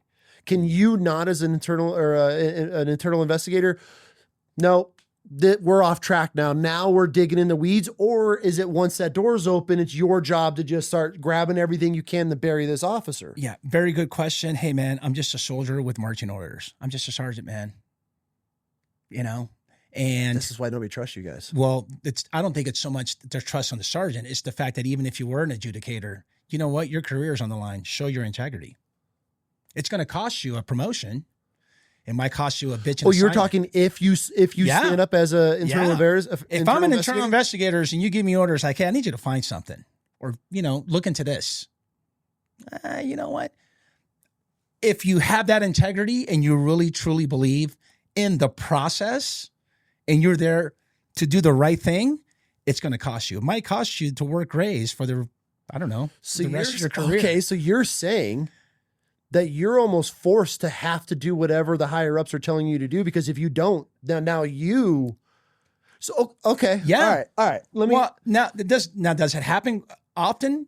No, I mean, in my experience, it has. Again, I can only speak for LAPD. Absolutely. But you've been in the game long enough. I've been in the game long enough, and I've had 300 guests where they told me, yeah, I've been ordered, or they told me, hey, you know what, you might want to look into this, or change that unfounded, not sustained, to sustained. All the time, bro. That is the inevitable. That is that self-serving reason why internal affairs has such a negative stigma. Again, we eat our own. We do it to ourselves. And shitty as it sounds, because we've been having a great conversation, it's 2026, bro. This is still going on. It'll never end, because power position. It's nature. I have hope that one day it's going to get way better. If I continue to go on a tour until I go to my grave and appear as many podcasts as I can to spread the word. And if I can be an advocate and leave the next generation with something right to do, this is my way of giving back, because you're right, man. We need to be better, and for sure we're getting there. For sure. We're chipping away, bro. Again, 800. Look, 18,000 agencies. Really, that's a lot of agencies, bro. For sure. There's a lot of there's a lot of shady people. There's chiefs that is probably the worst position. Why? Because you're owned by what? The city manager and city. Dude, that political influence will eat you alive. You really think a chief is gonna, hammer him? Yeah, I do. You don't? Yeah, no, that's what I'm saying. Oh, okay. Yeah, no. What I'm saying is that how often, to your point, does a chief stand up and say, you know what? If I do the right thing, then I'm going to get fired. That's what this it happens. That's all of our politicians right now. That's all everybody in any. You're right. Now, for the record, with all this being said, I do scrub YouTube a lot. When it comes to what I do is I scrub and look for terminations and resignations. There's stories out there. There is those stories where chief have done the right thing. So it's happening. I just don't know what. Yeah, but then that whole department sees him fired. Who's ever going to stand up for that youngest dude on the force? Yeah. When they see that captain or chief that stood up for his men get fired from that newest guy all the way till he retires out, nobody's ever going to step up again, because you're going to lose your job. Yeah. You have to have your ducks in a row, for sure. You got to have a lot of ducks in a row. Sure. We're good there. Mm-hmm.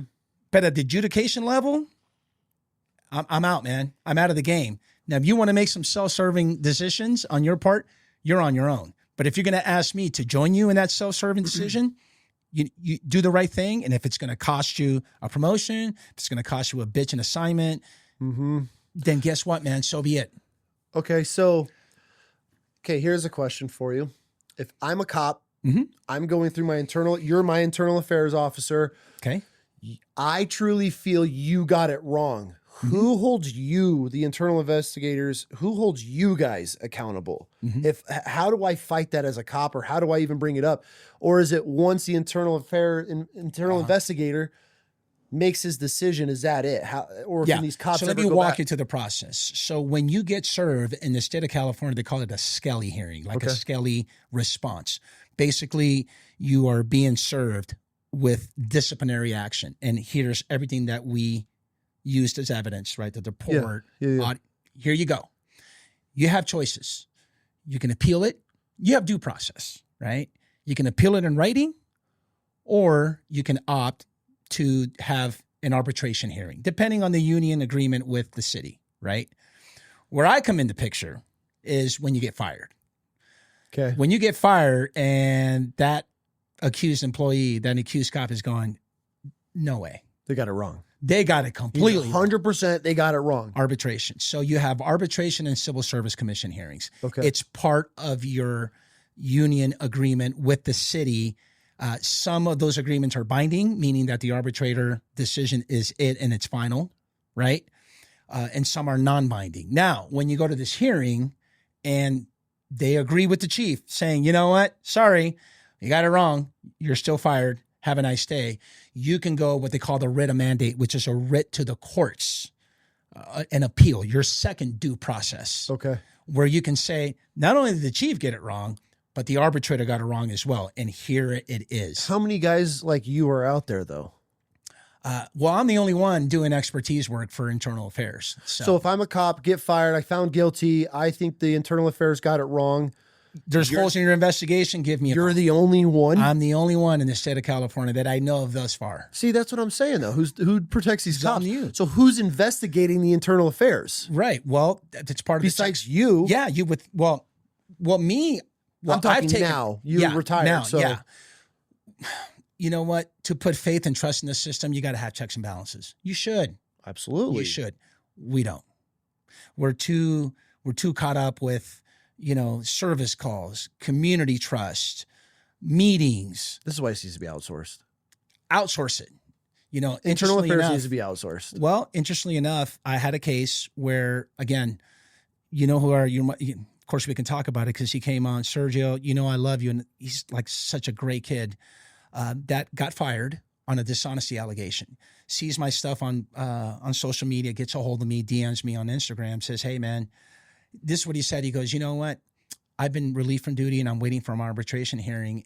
And I feel like I'm not alone because of your guests that are coming in that are experiencing the same thing I experienced. The department got this wrong. Would you mind looking at my investigation? Not a problem. Looked at it with a fine tooth comb. Hey dude, this thing's got more holes than Swiss cheese. I can do some professional damage with this. He goes, I want you on my team. Get a hold of my attorney. Attorney and I talk. She brings me on. I submit an approval by the union as an expert. Mm-hmm. And sure enough, you're going to love this. So it was outsourced to an attorney to make it even worse.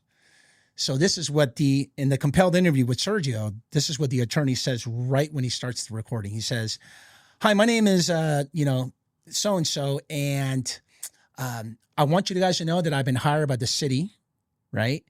And I am, quote unquote, the third neutral party is what he says. The third neutral party? Yeah, I'm a third neutral party. I am here to be neutral, to gather the evidence, to be a fact finder, et cetera, et cetera. That's great. I think that's fantastic. You're supposed to do. Well, if you look at that investigation, there's a heading of findings. That's interesting. And in that heading of findings, beneath it is the allegations, right? Policy violation, dishonesty, all this stuff.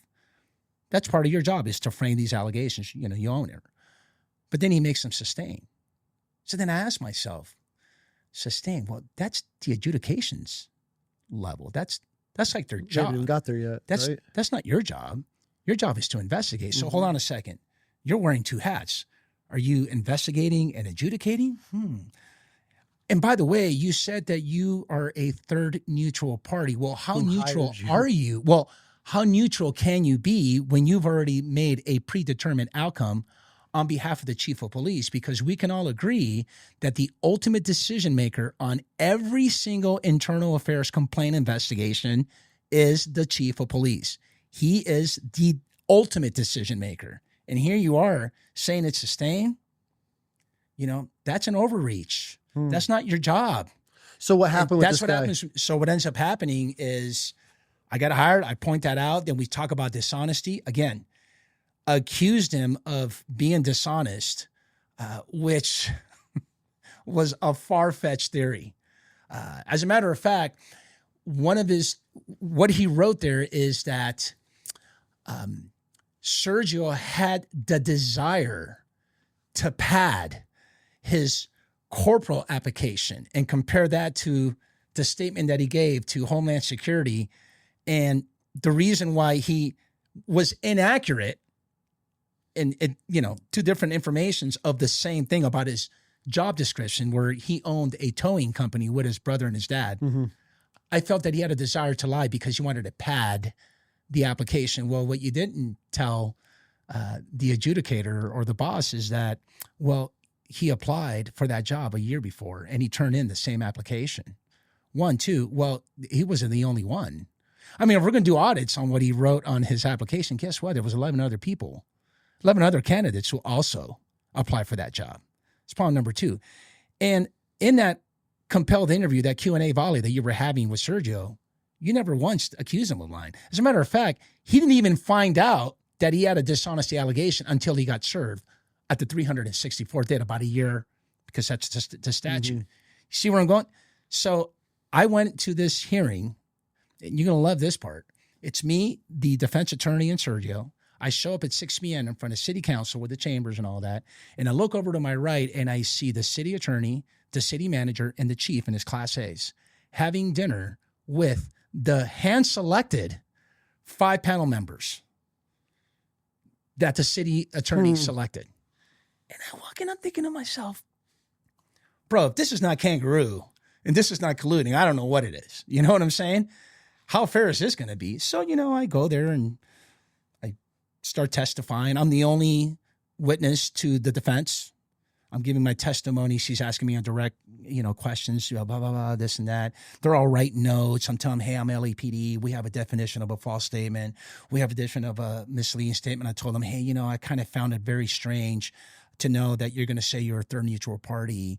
And next thing you know, you're making predetermined outcomes on behalf of the chief of police. That doesn't sound so neutral to me, blah, blah, blah, blah. So on cross, the city attorney, dude, she tried to light me up, bro. How often are cops getting caught for sleeping? I think now the agencies are starting to be more flexible, but I would imagine a lot. I feel like I'd be that cop to pull in some church parking lot and just... That's fine, dude. Hey, dude, there's 5 units out there. Go get some sleep, bro. It's like when you're in Iraq. You know what? If some sergeant, some lieutenant captain wants to say, hey, dude, did you give approval for those cops to go to sleep? Yeah, I did. Especially some little podunk-ass Exactly. town. Well, why? Well, let's see. He's worked 10 days in a row, and we've asked him to work overtime every single day. He hasn't seen his wife. He hasn't got any sleep. So you know what? Yeah, he's going to go to sleep. As a matter of fact, are you accusing me for giving that order? Because it sounds like you're being very accusatory towards me. So guess what? Why don't you cut that paper and go ahead and give me that IA? You want to give me days for that? Then go for it. But you know what? He's safer. We need to take care of him. That's just me. Why does it seem like street cops are always getting hit with internal affairs, but supervisors never do? Good question. Supervisors, for the most part, if it's a critical incident, you should be scrutinized for your command and control at the scene of a critical incident. OIS is being the most popular. Okay. Right? So how they handle these situations? Scene management, command and control, formulating plans, communication, de-escalation, all that stuff. So if you're a sergeant at scene and you arrive and this shit's about to go down, yeah, I think as a chief or as a command staff officer, I'm going to scrutinize your actions, right? But the average street cop is going to get more complaints because they're the ones who are getting into, I guess, more shit, man. I got a colleague of mine. If you ever heard of what city is that? Is it Vallejo? Vallejo. Yeah, I think it's Vallejo. Yeah. Well, anyways, someone's going to correct me. But up north in California, there's Vallejo was considered to be one of the most violent cities, probably in the state of California, like 10-something years ago. Okay. So if you work patrol, bro, the minute you get out, bro, you're getting use of forces and you're jamming people up because it's just so violent. So you're getting like a stack of IAs. Okay. So the frequency you get an IA at that department is a lot, right? Versus me here. working West Lot, not trying to make fun of West LA. We call it West Latte. I'm from the 08. That's me, LAPD. You're not getting many. got it. Beverly Hills, right? Not many. That's, yeah. I mean, that makes sense for those people. Right? Okay, so when you're investigating, I don't know if you'll know the percentage of this, but how actually you might have mentioned it. Of how many officers actually get cleared of these? So 96%, yeah, 97% for the most part. When you walk into the lobby to make a complaint against an officer, for the most part, there is a lack of understanding what happened. okay, Right? If I took my sunglasses off in a way by which you think it was offensive, really? well, yeah, we watch these body cam footage and people are like, "Why do you have me attitude right now?" And then the cops like, Perfect "I'm example. just I talking use to this you." in class. So that's why we love body-worn video. We have an adjudication called demonstrably false, DF. It's not used a lot. A what? LAP, it's called demonstrably false. Okay, What demonstrably false means, what a DF means is that if I'm a sergeant and I go to 7-Eleven or Starbucks and get my cup of coffee, all of a sudden a citizen comes up and says, "Hey, Sarge, you know what? I just saw your officers over there do a traffic stop and they grabbed the person out of the driver and they threw him up against the wall."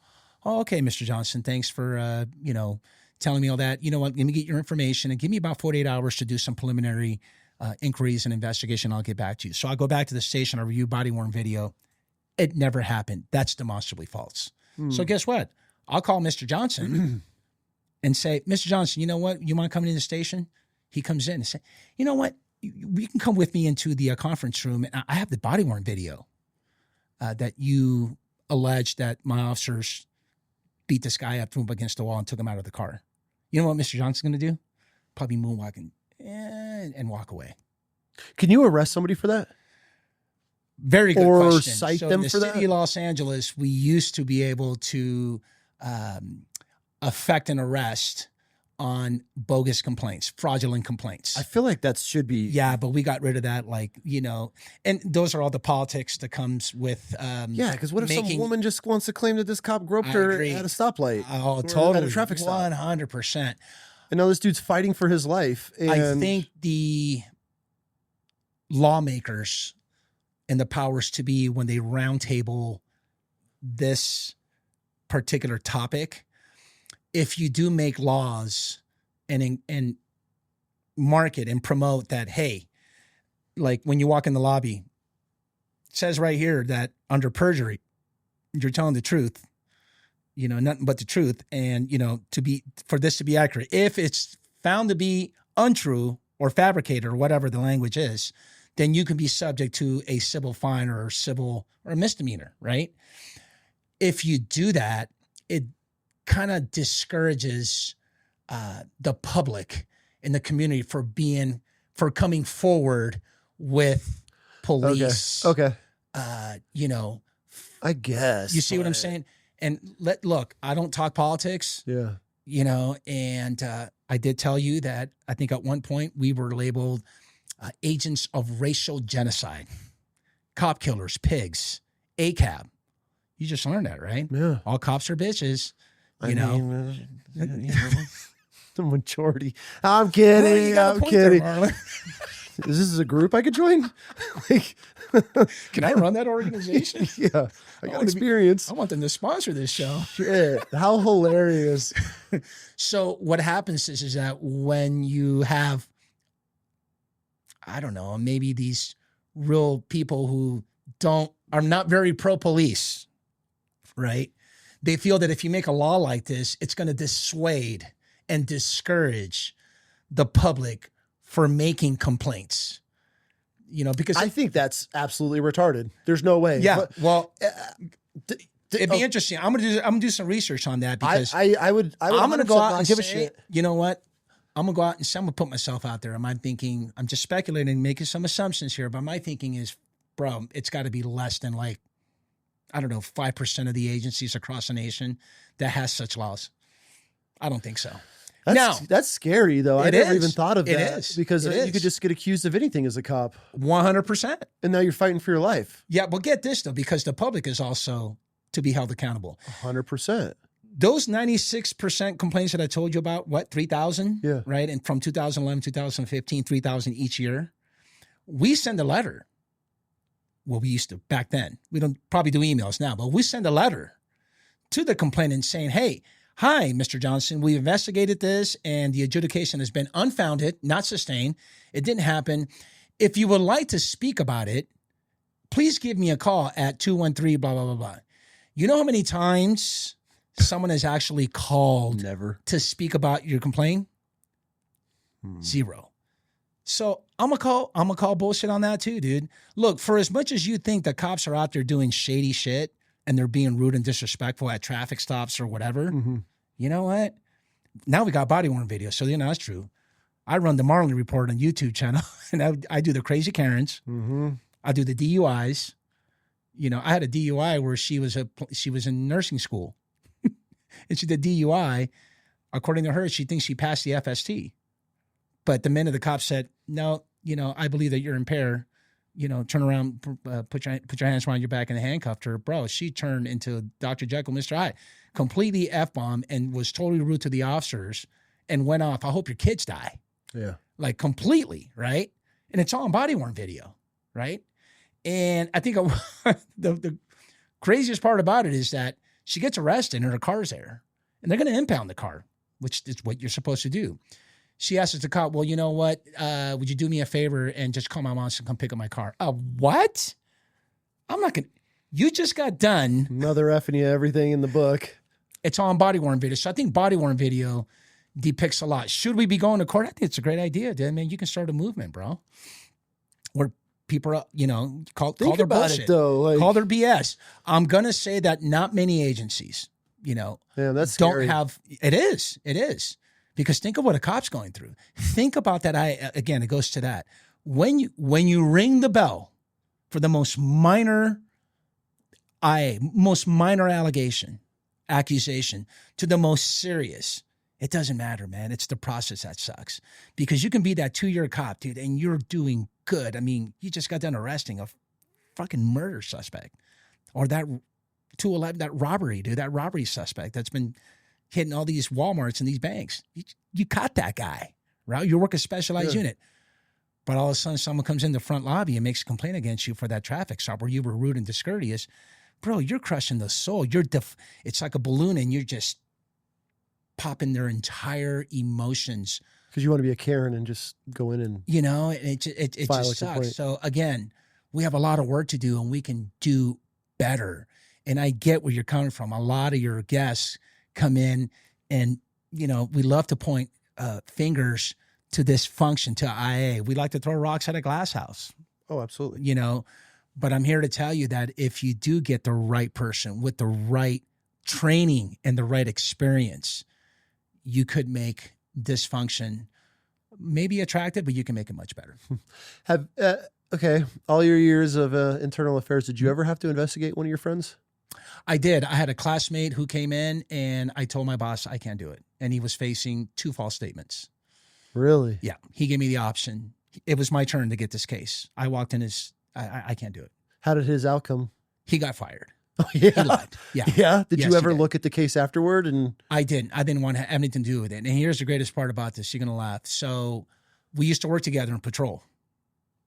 We pushed the sled. No shit. Okay. I left. I haven't seen him in years. I run into him at the EP, Elysian Park Academy, the cafe, and he's sitting down with his partner. And he says, this is a really good story. He says something like this. I haven't seen him in years. And the first thing he says, well, there's a class clown that wanted to work IA. What's up, Marlon? Just like that. In front of his female partner. So I look at him and said, hey, you know what? It's good to see you, man. I haven't seen you in a while. How's the family? How are the kids? You know, sorry for, you know, him being rude. My name is Marlon and blah, blah, blah. So I'm driving to work on a Friday and I have duty, meaning I have to do all the cases that are getting ready to go to this hearing. So there's some pre-processes that you have to do, fill out paperwork. You got to select your board members, just protocols that you need to get this hearing started. Well, unbeknownst to me that I had duty that day where I had to do all these selections and all this process for these hearings.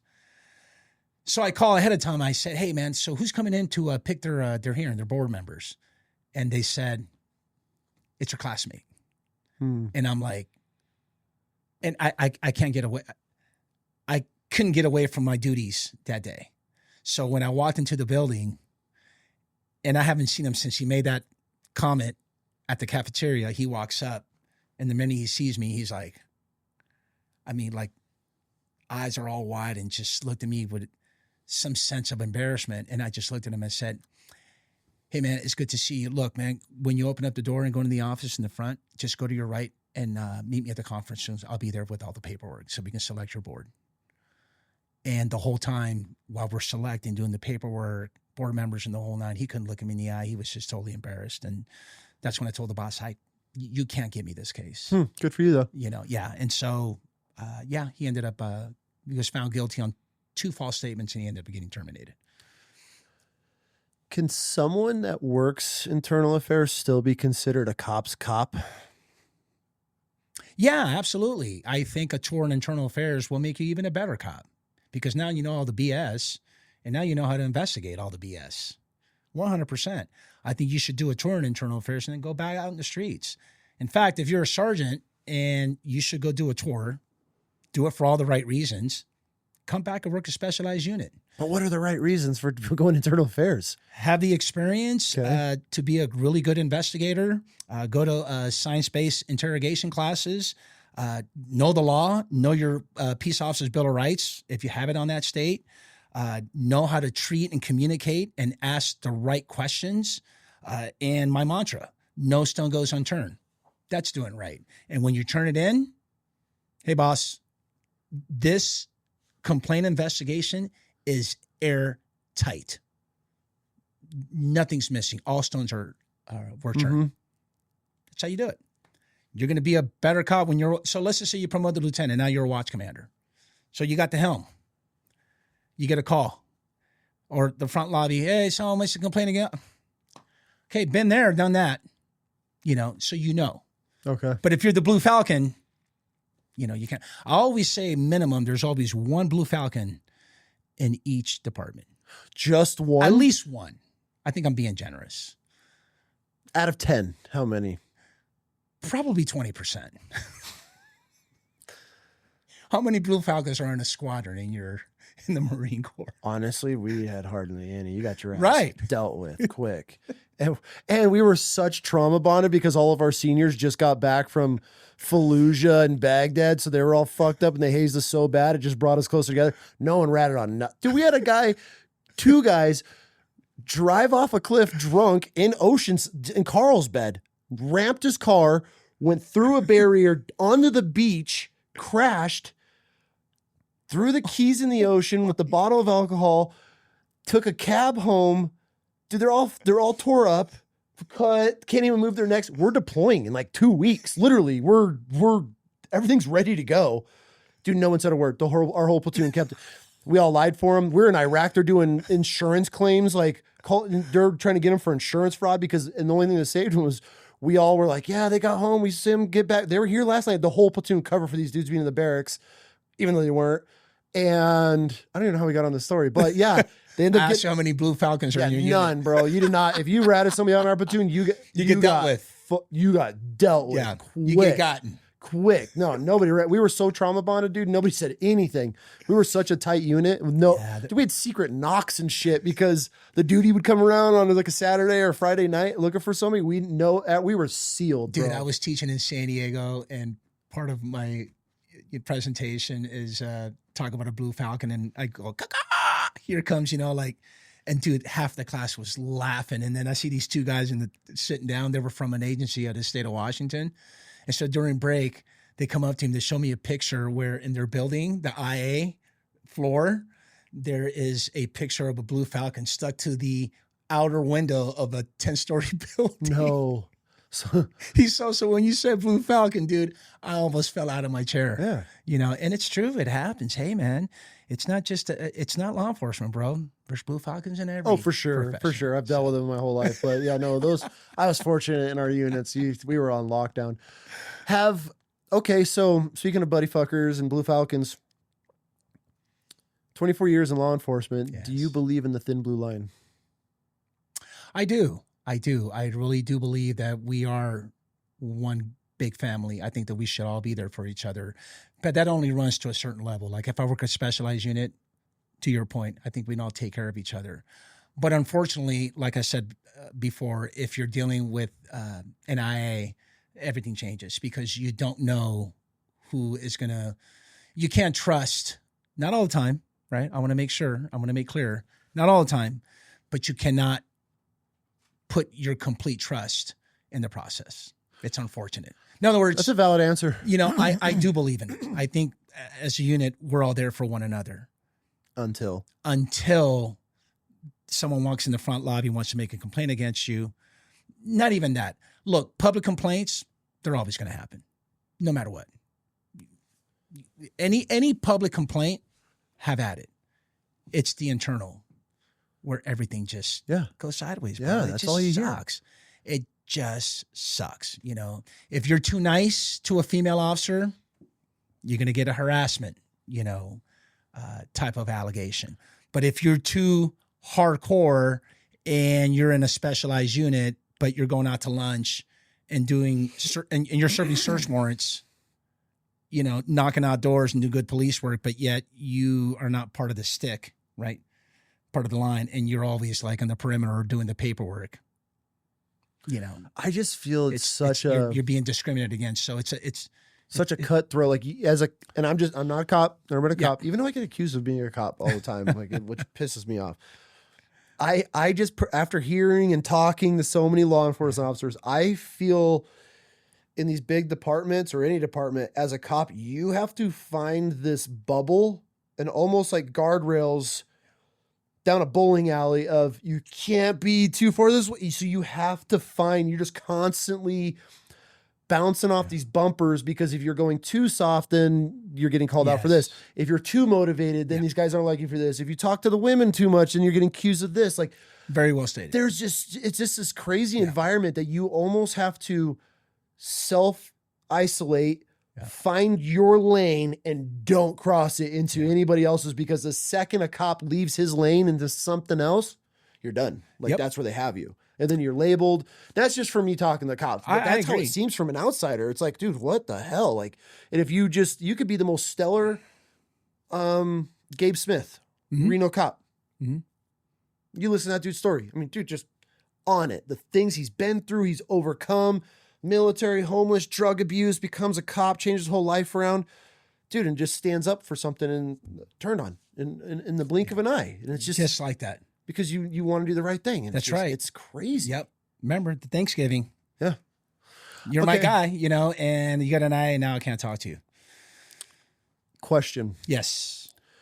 As an internal affairs officer, do you feel that it's fair for somebody like yourself that hasn't been on the streets for years to judge a cop's actions that happened in a split second and to still be up to date with what's going on the streets? No, it's very unfair. As a matter of fact, as an investigator, maybe you should be working like some overtime details in patrol to be acclimated. As an adjudicator, you know what? Get out of your desk, bro, and stop doing the admin and go work at the troops. Spend a Friday night, log on and push the sled just like everybody else, so that you can still be grounded with what they do, right? That makes sense. And that split-second decision, I think they're talking about like maybe in an OIS or something like that. Yeah. Look, when it comes to OISs, it's been my experience where, for the most part, we've been pretty fair. Okay. We've been pretty good about backing our officers, because if you really think about it, it's a homicide, right? Yeah, it sucks. Justified or not, it's the only defense you have is justification. Yeah. Right. And so who are we to judge when a cop has to make a split-second decision, right? I mean, I think the average OIS is less than 2 seconds, right? And here I am, but you have to pass judgment. You have to scrutinize your actions. I should say fortunately and unfortunately, the laws that are embedded in the state of California, and Illinois has mirrored California, and so have other states, where we have totality of circumstances codified into law. You have Graham v. Connor, the objective and reasonable standards that are codified into your use of deadly force. Okay. And so there's an analysis, and there's this really full body discussion that you should be having when you're going to pass judgment, whether or not it is a legally justified shooting or not. Now, more often than not, you're probably going to get scrutinized for all the actions that led up before you actually use deadly force. Now, what I'm here to tell you also from experience, anything that has to do with the use of force, when you use force in any scenario, anything you can think of, you're always going to be scrutinized for the things that you didn't do more than what you actually did. Yeah, huh? I never. Yes, you're going to be critiqued. He should have. This is how they should have acted. Right. So when they're analyzing this critical incident, they're going to ask you, hey, when you, why did it take you so long to get the non-lethal? Or were you not equipped with the taser, or after the taser, did you have another plan? Can we agree that the taser is not the end all be all? Doesn't always work. Did you have another plan? So we're scrutinizing, we're passing judgment for things that you could have done different. For sure. We're in the business of that. For sure. That's just what we are. And, it's part of the profession. You're okay. I'd like your opinion on this. Mm-hmm. Years of internal affairs. You said 90, what percent get cleared? About 96% between the years of 2011, 2015, close to 97% of all public complaints were adjudicated as unfounded, which means that it didn't occur. Okay. So, my question is, I'm a cop. Mm-hmm. I go through my whole internal affairs investigation, Mm-hmm. get suspended for a little bit, relieved of duty, whatever it may be during my investigation. Okay. I'm found innocent. Mm-hmm. Why aren't the departments held responsible to make a public apology for ruining what they put me through? Great question. We don't do it. Because then it just makes the department look like shit because they're apologizing so much? Or like what if you just almost borderline tried to railroad this cop and found innocent, or even like we're hypocrites. I told you that. Okay. Already. All right. It's hypocrisy. That's the only way to really answer that, huh? It's the only way. You really think a chief or someone's going to stand up in front of roll call, max deployment, and everybody at the squad room, the roll call room, and say, you know what, we got it wrong. But what an example to lead by. We talked earlier. Yeah. If I'm a cop on a beat and I make a mistake and tune some dude up, I'm supposed to hold myself accountable, but the chief that just put an internal affairs investigation on me is going to sit in his office all pissed off because I agree. I'm innocent. I totally agree. We don't do it. I hope that someone comments in this episode to tell them, I'm hoping at least one that says that, you know what, the department got it wrong and the chief came up to me and apologized. Not just me, he apologized to the entire department. Rank and file. Yes. My thinking is I want to say it's happening, but I don't know. I can tell you in LAPD, we don't do it. You think, yeah, I guess Sergio did have a conversation with his chief, but that's egg in the face because he came back. And by the way, I've had 3 guests that out of almost 300 that have been terminated and they got reinstated and went back to their department. No shit. And I want to say that out of those 3, there's never really a true apology. Because then you're admitting that you actually did do wrong. Mm-hmm. In other words, we got this one wrong. No one says that. God, dude, that's what's wrong with this world. If you just... Absolutely. Hey, bro. Yep. Well, we did what we had to do. Like that's you on think us. An attorney that committed malpractice is going to go to their client and say, you know what, I'm so sorry? Yeah, but he's doing that on malpractice on purpose. Oh yeah, if he gets caught. Yeah. Exactly. He's facing a state bar license board hearing, and he's apologizing, saying, I'm sorry what I did. Or maybe not. Maybe he's not even apologizing. I didn't do anything wrong. Could be. Do you think that doctor that committed malpractice in that surgery and the patient died, you really think that, he's sitting there going, oh, by the way, he was cleared. He was exonerated. He did everything possible with what he knew, right? His job, his practice, his duties, his responsibilities. And they let him go, right? And all of a sudden, what? The administration of the hospital, after 3 years of hell that they put him through, right? The punishment is the process. You really think those administrators in the hospital are going to say, you know what? We're sorry we put you through. They should. They should. I'm not saying that doesn't happen. I'm just, Yeah. what I'm saying is that I don't know if that happens. My thinking is, I don't think it happens that quite often. Yeah, then that just comes back We to are shit not leadership. good at accountability. We're not. Which is so crazy because I feel like cops are just your whole entire career is built around accountability. Yeah, man, hate to surprise you and burst your bubble, but unfortunately we're not. When it comes to discipline, we're not. I'm talking as leaders. Yeah, for sure. Yeah. That's the biggest complaint out of any cop. This is why I always say, if anybody's like, man, I'm really thinking about being a cop, don't do it. And it all comes down to leadership. Absolutely. All of it. Admin and leaders. It's not even really internal affairs. You guys are just the buddy fuckers once something happens. You're just doing that shitty part of the job.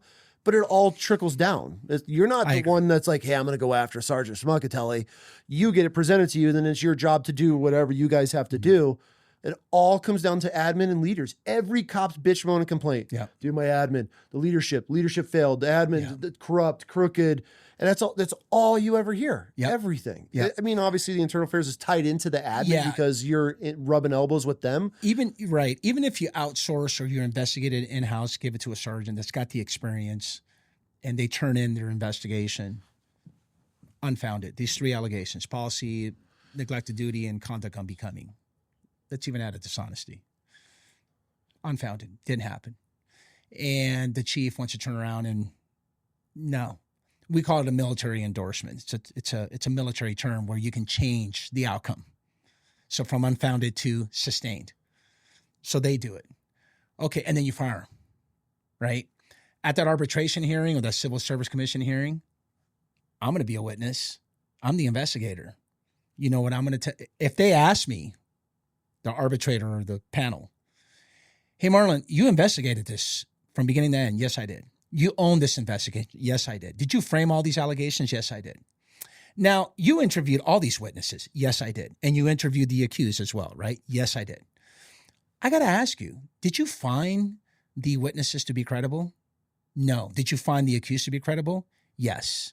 So what you're sitting there saying is that this didn't happen, right?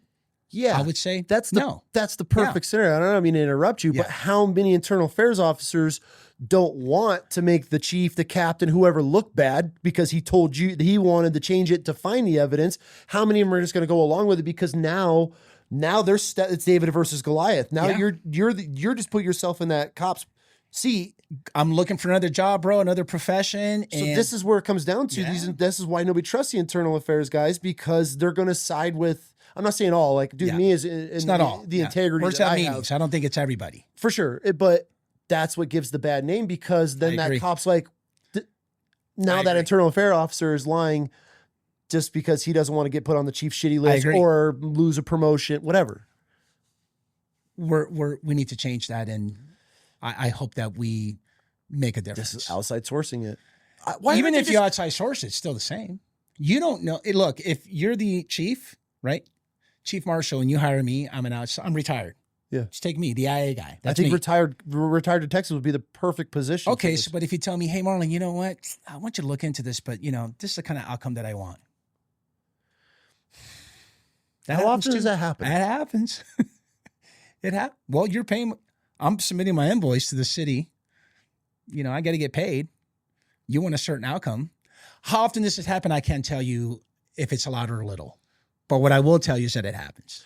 How often, all the years of work in internal affairs and working with other internal affairs officers, how often did you or them go into these cases already thinking somebody's guilty? Oh, dude, that's part of the problem. That's part of the challenge with being an IA investigator is your biases. You got to leave them at the door. It happens. And it's probably tough too. Oh, wait, hold on a second. Oh, shit, that's Bam. Oh, dude, FTG. Fuck that guy. I'm good to go. And I'm submitting it, and it's biased. Or, no way. There's, what? There's I no don't way he believe did it. that. I don't believe this is a bunch of BS. Don't do that. If you're watching and listening, don't do that. Just like you said, you're better off outsourcing it. Just outsource it. Get a hold of me. I can do, Zooms, for out of state. I don't know you. I have nothing to do with Idaho. Get a hold of me. I don't know who you are. But what I will tell you is that, this is a bunch of BS. Maybe that's your next business adventure. Is I got a couple. starting a national Yeah. outsourcing for internal affairs where they can hire you. It's just like these online attorneys and shit. What I wanted to do when I retired is was if the chief gets the final product, the final investigation, right before you're about to make a decision, get a hold of me. I'm your last checks and balances. Let me read this whole thing and say, but why would they do that if they're leaning toward wanting to fry somebody and it's going their way? Well, if you want to be a really good leader and you're doing the right thing, you know what? Get a hold of a third party. Get a hold of Marlon, and I'll sit there and go, here's what a lot of things can happen. One is I can say, hey, chief, you know what? It's got some holes. How much time do we have for the limitation? Well, we still got like 4 months left. You know what? Why don't we kick it back to the investigator and let he or she ask all these questions? I'll give you the list of questions you need to ask because it's incomplete. Okay. That's one option. That seems like right. That's one option. Hey, you know what? I listened to all the audio and I compared it to their paraphrase statement. That's not the way it went down. So no, these 3 allegations right here. No, unfounded. Didn't happen. Not sustained. Didn't occur. Okay. Thanks, Marlon. Or yeah. Yeah. The dude's fucked. Yeah. We got it. You know what? Thank that Blue Falcon. Thank him. Dude's a dirtbag. That dude's a dirtbag and he needs to go. Okay. So something that I always think about that I don't think is fair for cops, your normal beat cop, and you being an investigator of all sorts. And I'd like to know your opinion on this. Do you think it's fair that you as an investigator get to spend months dissecting film on a cop that had a split-second decision to make whatever the outcome was? Do you think that's fair? Fair compared to what is unfair? Compared to who? The cop, his situation. I mean, well, who else is going to do the frame-by-frame review on body worn? There'll be you too and your attorney, right? I'm just talking in general. Like, is it fair? Yeah. Well, someone's got to do it. Look, you get into an OIS. And I ask because this is where the nitpicking starts, right? That's fine. I understand what you're saying. Shoulda. So someone's got to do it. Who do you want to do it? Who would you like that to do it? You want the DOJ to do it, or you want your department to do it, or do you want the state to do it, or you want an outside source to do it? Who? Someone's got to do it. I'm just talking in general. Just that process of somebody. You have to. Absolutely. 100%. You have to review frame by frame. And one of my guests explained to me that there's a certain speed that, God, I forgot. He's going to hate me. You know what? Adam Cordova, I'm sorry. I should have listened more. I should have actually took notes. But essentially, body-worn video is set at a certain shutter speed that allows you to see every single motion when you watch frame by frame. Okay. You see what I'm saying? Okay. You follow me, right? Yeah. If you have that certain speed on the frame by frame of your body worn video, you're not going to be able to catch every single movement. Like if you have a handcuffed suspect and they're claiming that you've kicked them in the head, depending on the body worn video shutter speed, you're not going to be able to, you're probably just going to see this motion and next thing you know, you're going to kick them.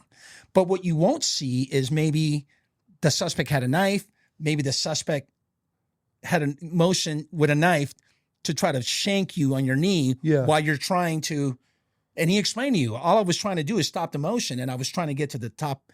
I wasn't aiming for his head. I just saw the knife and I was trying to kick it from him. Well, we don't see the knife.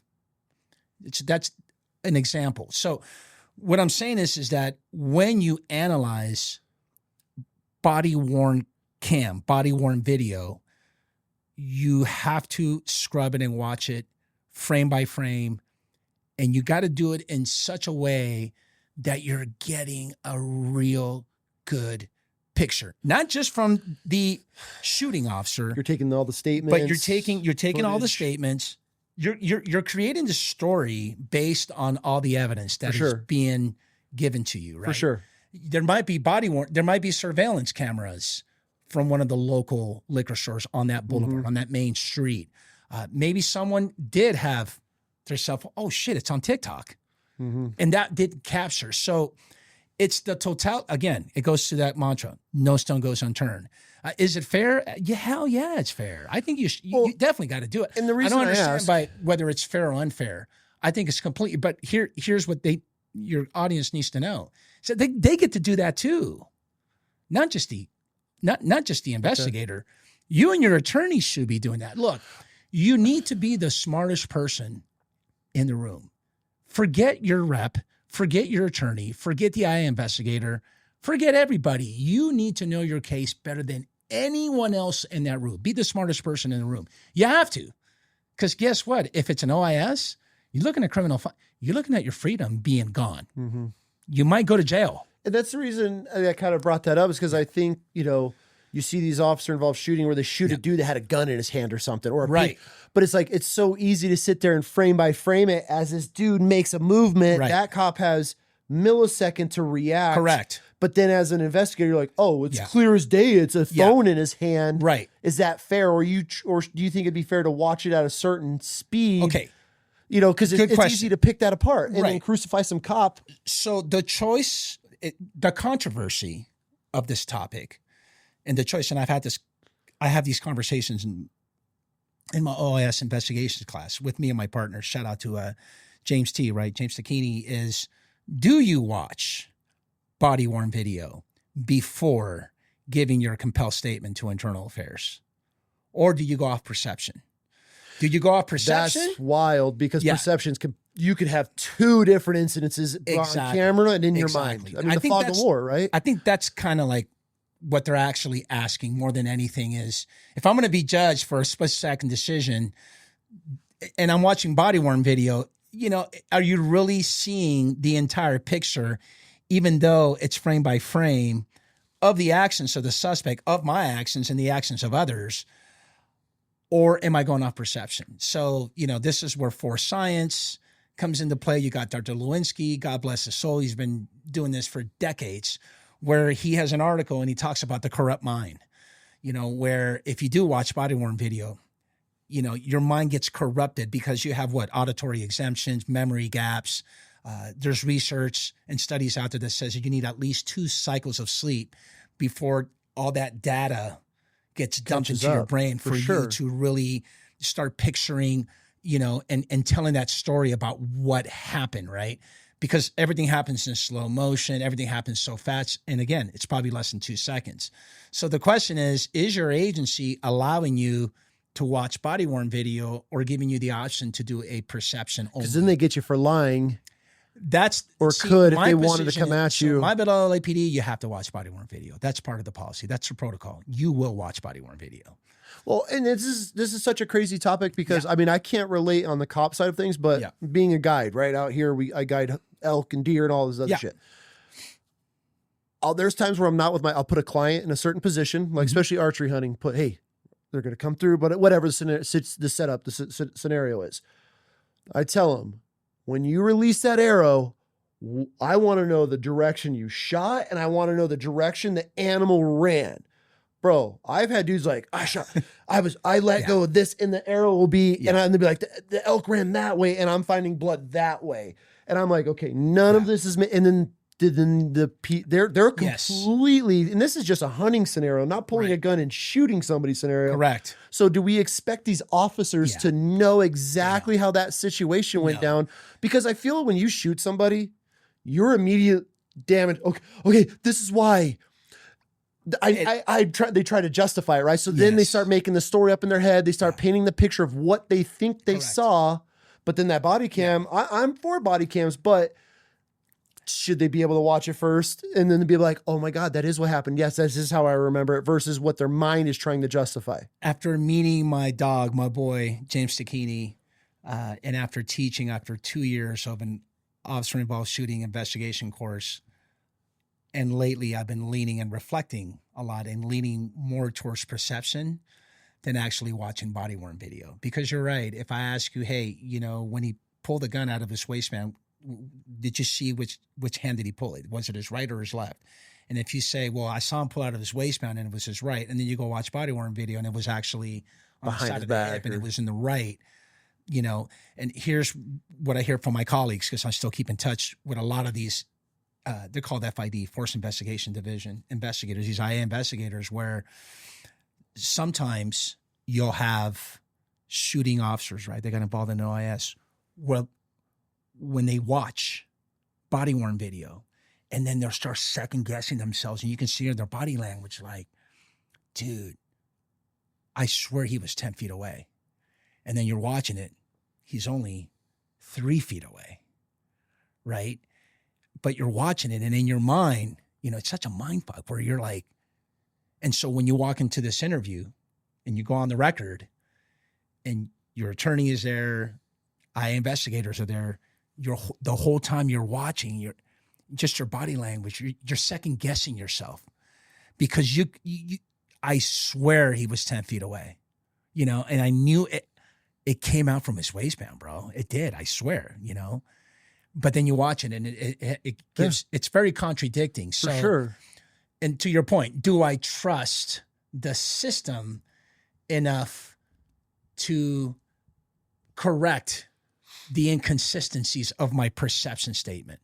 And the answer to that question is a lot of agencies are very, very good at being supportive and, with the cop, So what I will say is this, it's just my experience. I can only speak for California. Yeah. Okay. And this is super important. Do we treat officers like suspects when they get involved in an OIS? Absolutely. Sometimes we do. Yeah, we do. We treat them like as if they're a suspect. That's a homicide, right? Yeah, at the end of the day, he murdered somebody. Justified. It's or a not. homicide. Right. Okay, homicide. Sorry, Yeah, sorry. It's a homicide. Civilian in me. And the only Homicide. defense you have is justification. That's it. You need to justify your actions, right? Mhm. So for that very, very important interview you're about to give the Department of Internal Affairs, we need to really, really lock it down. So, perception and what happens is that it's been my experience where we're there for the cops. We're there a good thing. I mean, think about it, man. That guy was wanted for 5 murders. Okay. As an investigator, Mhm. I'm not saying you. I'm just saying in general. Is there ever times where you investigated a cop and you were like, oh, dude, you did the right thing, and fucking just were like, yeah, we're good with this? In terms For of what, as an OIS? An officer involved shooting, kills some chomo, some gang banger that's dealing fentanyl, and he comes and sits down and you'll be like, listen, relax. We're good. Just tell us the story. Has that ever happened? Yeah. I'm here to tell you that we are very, very good at deciding when engaging in deadly force. 100%. There hasn't been, I've rolled out to numerous OISs. And on duty, yes. On duty OISs, for the most part, you made the right decision. And the department's there to back you. For sure, 100%. We're not here to kind of question, maybe you should have used deadly force or not. Now, are you going to be scrutinized for everything that led up before you actually engage in deadly force? Absolutely. We're in the business of passing judgment. That's what we have to do, right? Could that OIS be political or sensationalized newsworthy event and have the leadership lean a certain way? Absolutely. That happens as well. 100%. George Floyd. Yeah, we can all agree to that. we can go into all that agree to situation. But it's been my experience where when I rolled out to an on-duty OIS, yes, you did do the right thing. So since we're on the body cam subject right now, and I know you're big on this, can a slow motion video make a lawful altercation, lawful action make it look like it was a critical or unlawful? Can that happen where it actually ends up hurting the officer, even though it was a lawful, everything was legal, he did? Can it end up hurting him being in slow motion and breaking that down? Could be. Or could it put off a perceptive, or I guess what's the word? Can it make it look calculated or excessive? Yeah, I see what you're saying. Okay, Could it corroborate your... Okay, let me reword that question. Can a slow motion video that is a lawful action make it look excessive or calculated from a cop, even though it was a split-second decision? So I'm going to give you the best answer I learned in law school. It depends. Okay. Right? And I would say that, and Adam, you're going to hate me for this because I don't remember the term, but when you are doing that analysis and you're watching body-worn video, dude, watch it as many times as you can. Right? And more often than not, because we did talk about, and again, look, I don't want your audience to think that I'm some expert. I'm not whatsoever. I'm just speaking from all these conversations that I hear. So by no means I'm an expert in OIS. Yeah. I'm an expert in IA. Yeah. I'll grab an IA investigation. I'll tear that thing apart, bro. But when it comes to body-worn video with OIS, is what I will say is that because there is the science and the research shows that there is memory gaps, that there is auditory exemptions. Oh, for sure. Right? That there is this slow motion feeling when everything happened in what? Less than 2 seconds, right? 1.5 seconds. I think it's like the average. I know it's less than 2 seconds. When you have all those variables, all those circumstances, could it be that when you give your statement, right, and then you go watch, you give a statement perception, and then you go watch body-worn video, yeah, it can exonerate you 100%. Or, right, it can be, I don't think it's so much that it can hurt you to the point where we can't justify your shooting. I see what you're saying. But no, look, in the state of California, 835 APC, you have the acronym AOI. That's what it comes down to. It's too much to talk about, but it comes down to this acronym because, we love acronyms. It comes down to AOI, right? You have the presentability, right?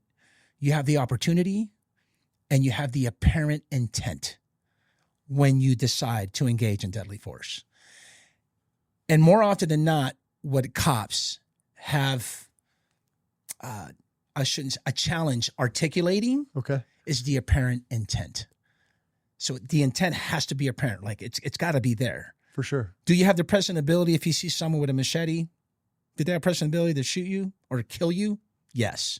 Do they have opportunity? Of course. They got the machete, man. Right? But do they have the apparent intent? So, I mean, if he's 20 feet away, how apparent is it his intent? You see what I'm saying? So those are the kind of analysis that these experts do.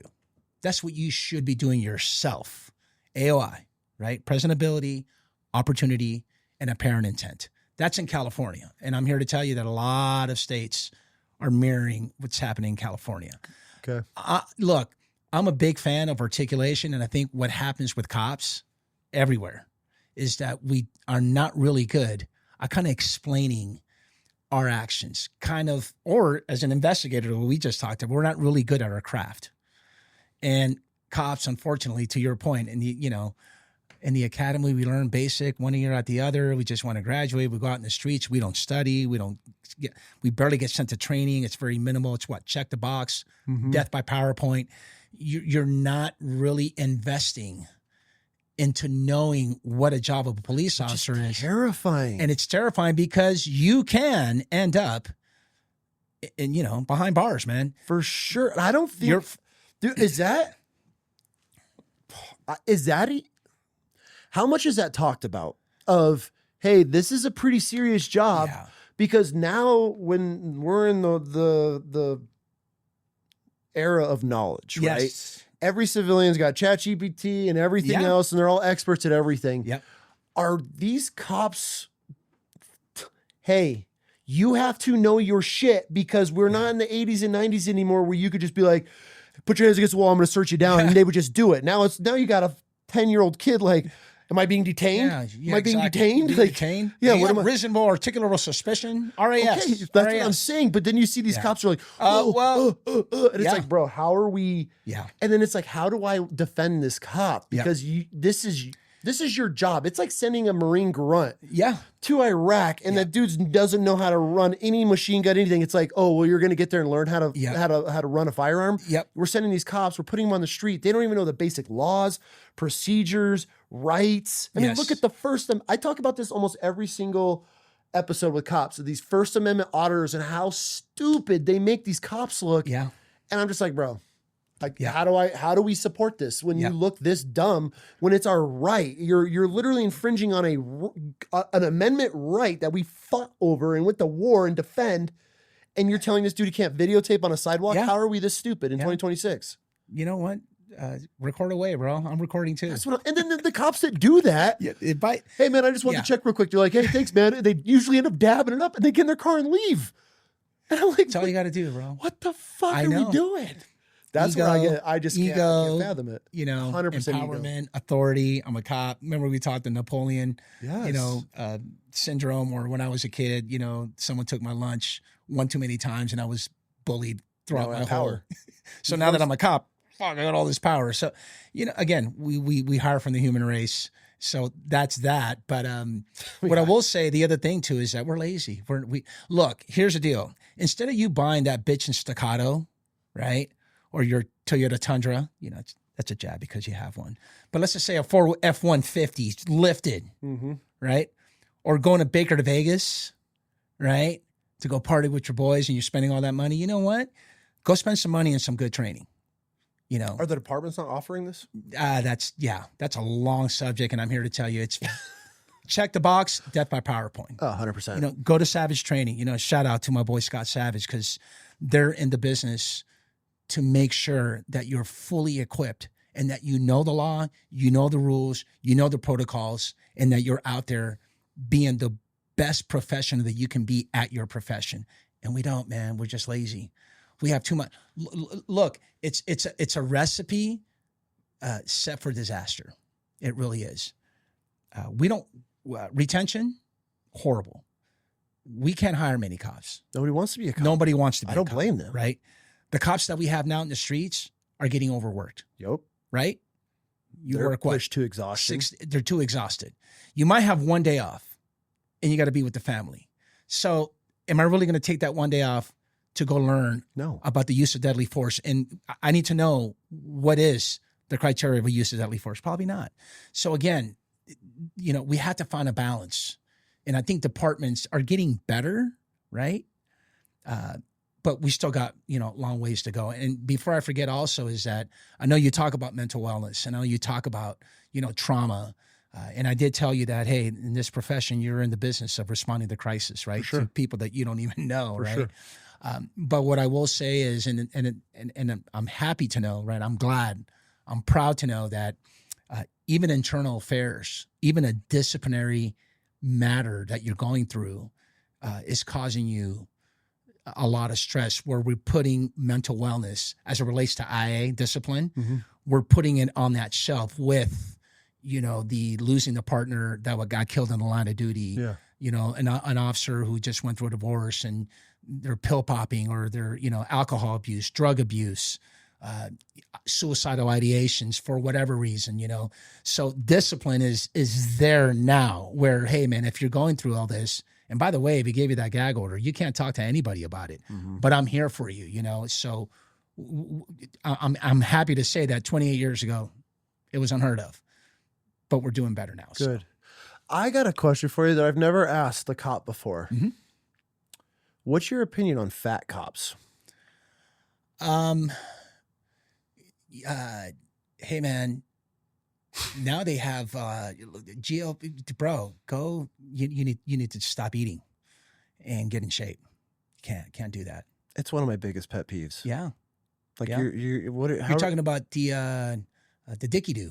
You ever heard of that? No. Yeah, your belly sticks out farther than your dicky do. Yeah, or your Dunlap. Talking about the Dunlap syndrome.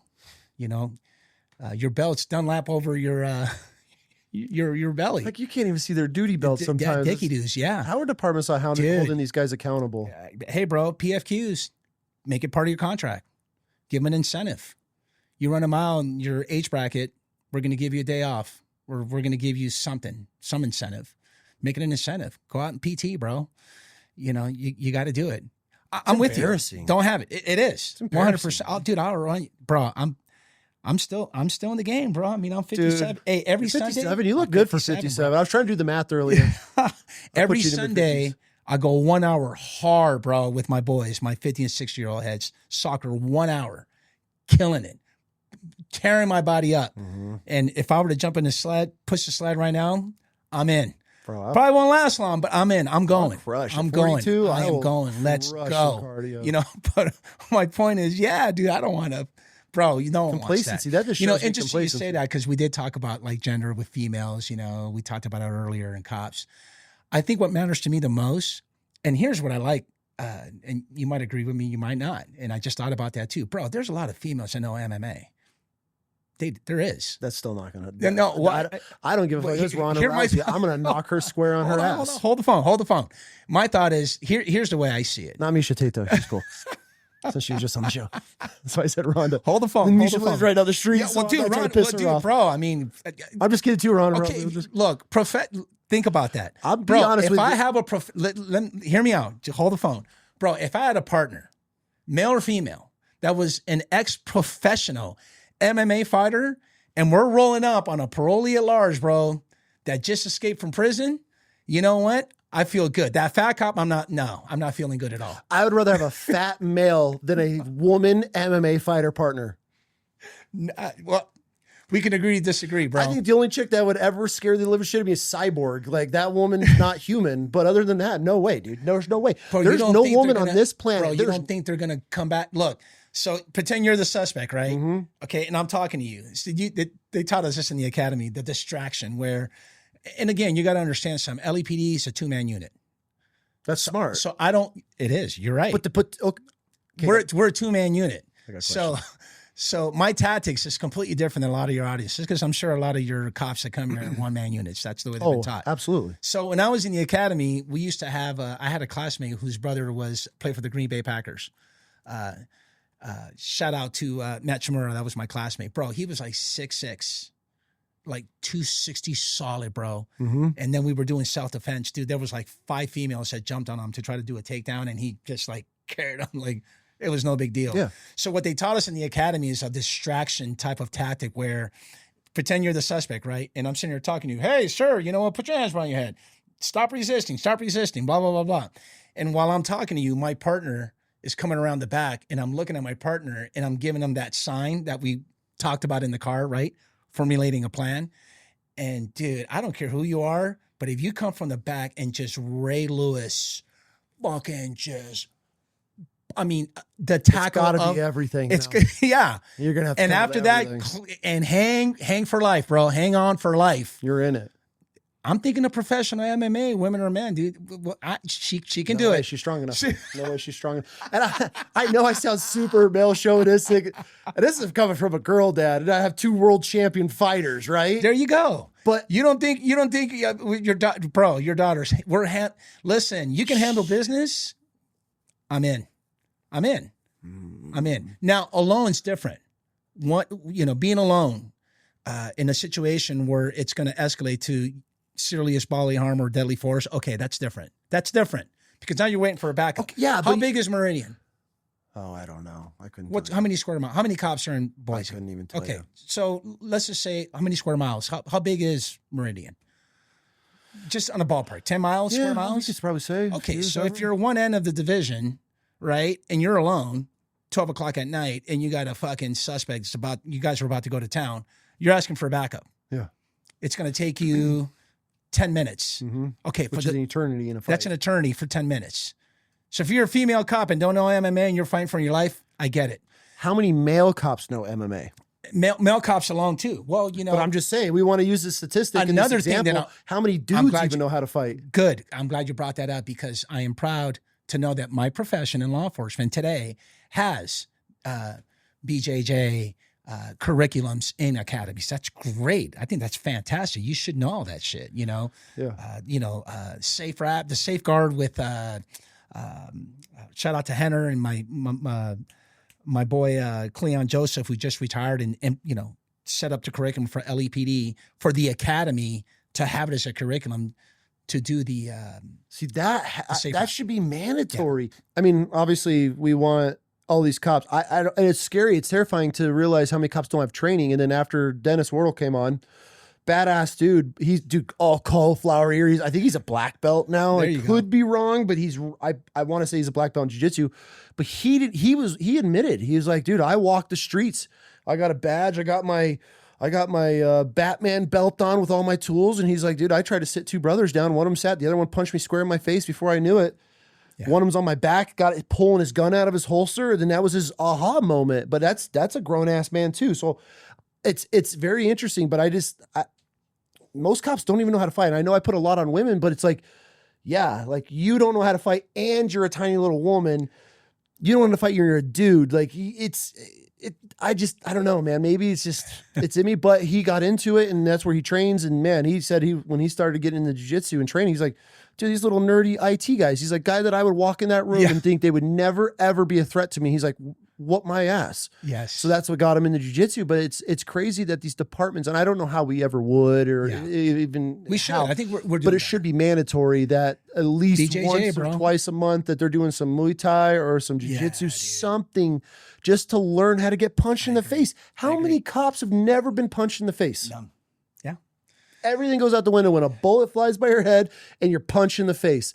Everything changes. There was a point in time when I was a sergeant, like 5 or 6 years, we get invited to do entry-level or interviews, exams, and we had candidates that want to come on. And it's me, another sworn partner of mine, and a civilian.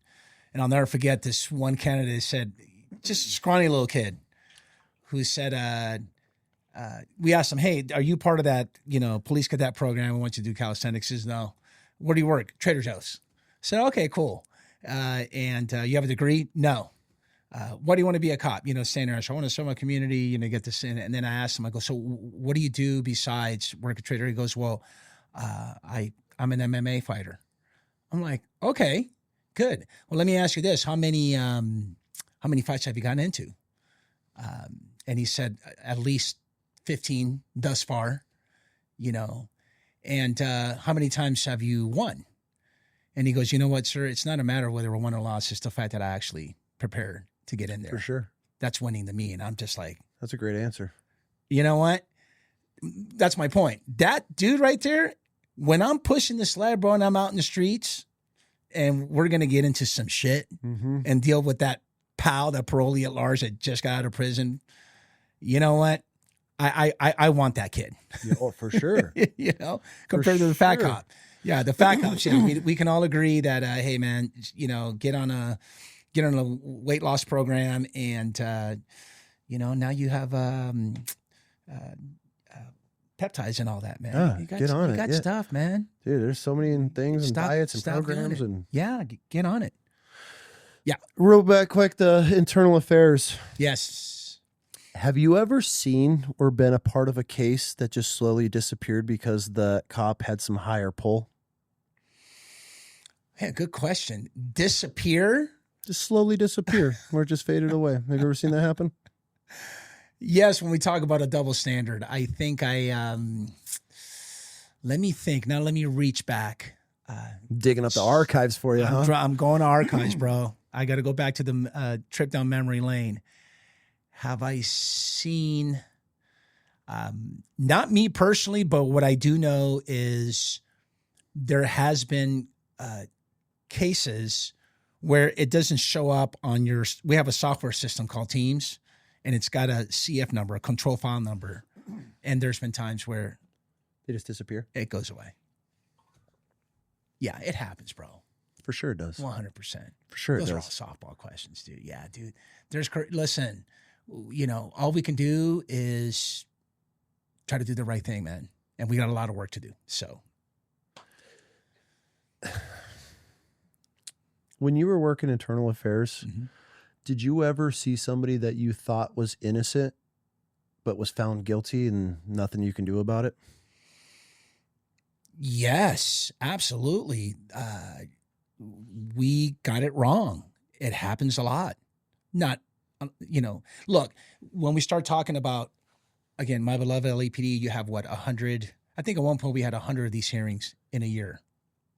100 in a year out of 8,000 cops. Not bad. That's like 0.00001. And out of those hearings, those 100, 50% of those were directed by the chief saying, hey, I'm recommending termination, but your fate lies on those 3 panel members. Okay. And you go through the whole trial. Yeah, absolutely. We get it wrong. It has happened, and as sad as this sounds, or as much as I hate to say it, it's still happening. Can an internal affairs officer be used to politically weaponize? Can be used as a political weapon in a department? Not political, but weaponized for sure. Is there weaponization with internal affairs? Absolutely. It's one of my favorite questions I ask all my guests. How does one weaponize internal affairs? Okay, answer that. Oh, yeah. Well, it's very simple. So a large organization like LAPD, you can call you can be the Blue Falcon and ring the bell in your specialized unit right now, today. What do you mean by that? You and I work in a specialized unit right now. We're working, I don't know, we work narco. Okay. And it's 10 of us. And you can call Internal Affairs Hotline today, right now, and say, I don't like Bam because he said this and he's doing this. And, he's having, he cuts corners, and let me tell you what's happening. He's showing up. He's not showing up on time, but the time card sets a certain time. And you know what? I just think that's so basically you're Blue Falconing your partner and you're ringing the bell. You're snitching. You're a snitch. Okay. 100%. Right. And so that person on the other line that works internal affairs has absolutely no choice but to cut paper and make it an internal affairs. They're pretty serious accusations, as opposed to doing the following. You know what? Hey, let me ask you this. So essentially you're whistleblowing on your partner. Is that correct? Yes. Okay. And are you going to tell us who you are and where you work, or do you want to remain anonymous? Which one is it? Right? Give them that option. Right? Well, no, I don't want okay. Well, you do understand that if these are pretty serious accusations, so, we're going to ask you more questions. I'm just going to go ahead and do the intake. However, why don't you give me about 48 hours to do a preliminary inquiry, to make sure that, that what you're telling me has some truth and accuracy to it. So I'll hang up the phone and I'll tell my bosses, I'm hoping that the captain or someone calls the bosses of that division and say, hey, dude, you know what? Someone just called and threw fucking Bam under the bus. Is that really what's happening? And they're going to tell you, you know what? 2 days ago, I gave Bam the supervisor spot. And this dude right here doesn't like him at all. In fact, passed over. He got passed over, self-serving. Mm-hmm. And so, no, time cards are legit. It's a bunch of bullshit. It's a bunch of BS. See, and that person's not going to get held accountable for right. So that investigator that took the intake will tell the bosses they right, meaning internal affairs or whoever is the boss or the powers to be, won't call back the Blue Falcon, the whistleblower, the snitch, and say, you know what? Listen, we've done some further digging, and we're not going to take this IA. If you'd like, you're more than welcome to go to the inspector generals or take it to the state, but we're not going to entertain a full-blown internal affairs investigation. That's what you should do, but we don't, because we use IA as a weapon because I get passed over, because I want a specialized unit, or hey, I'm going to get in trouble, or we were both at that radio call where we saw excessive force, and it's going to make me look good, and I'm going to use IA as a weapon to get you in trouble, so then I can get that spot. So that's the name of the game in the law enforcement. That's the name of the game. That is true weaponization. Absolutely. Again, self-serving on your part, and we can do better. You normally get to dive into this in the earlier parts of the conversation to get to know you, but I kind of blew over it. What was the worst incident that you were involved in as a cop? God.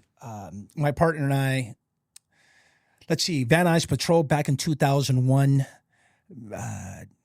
Shout out to my boy Brian Frost.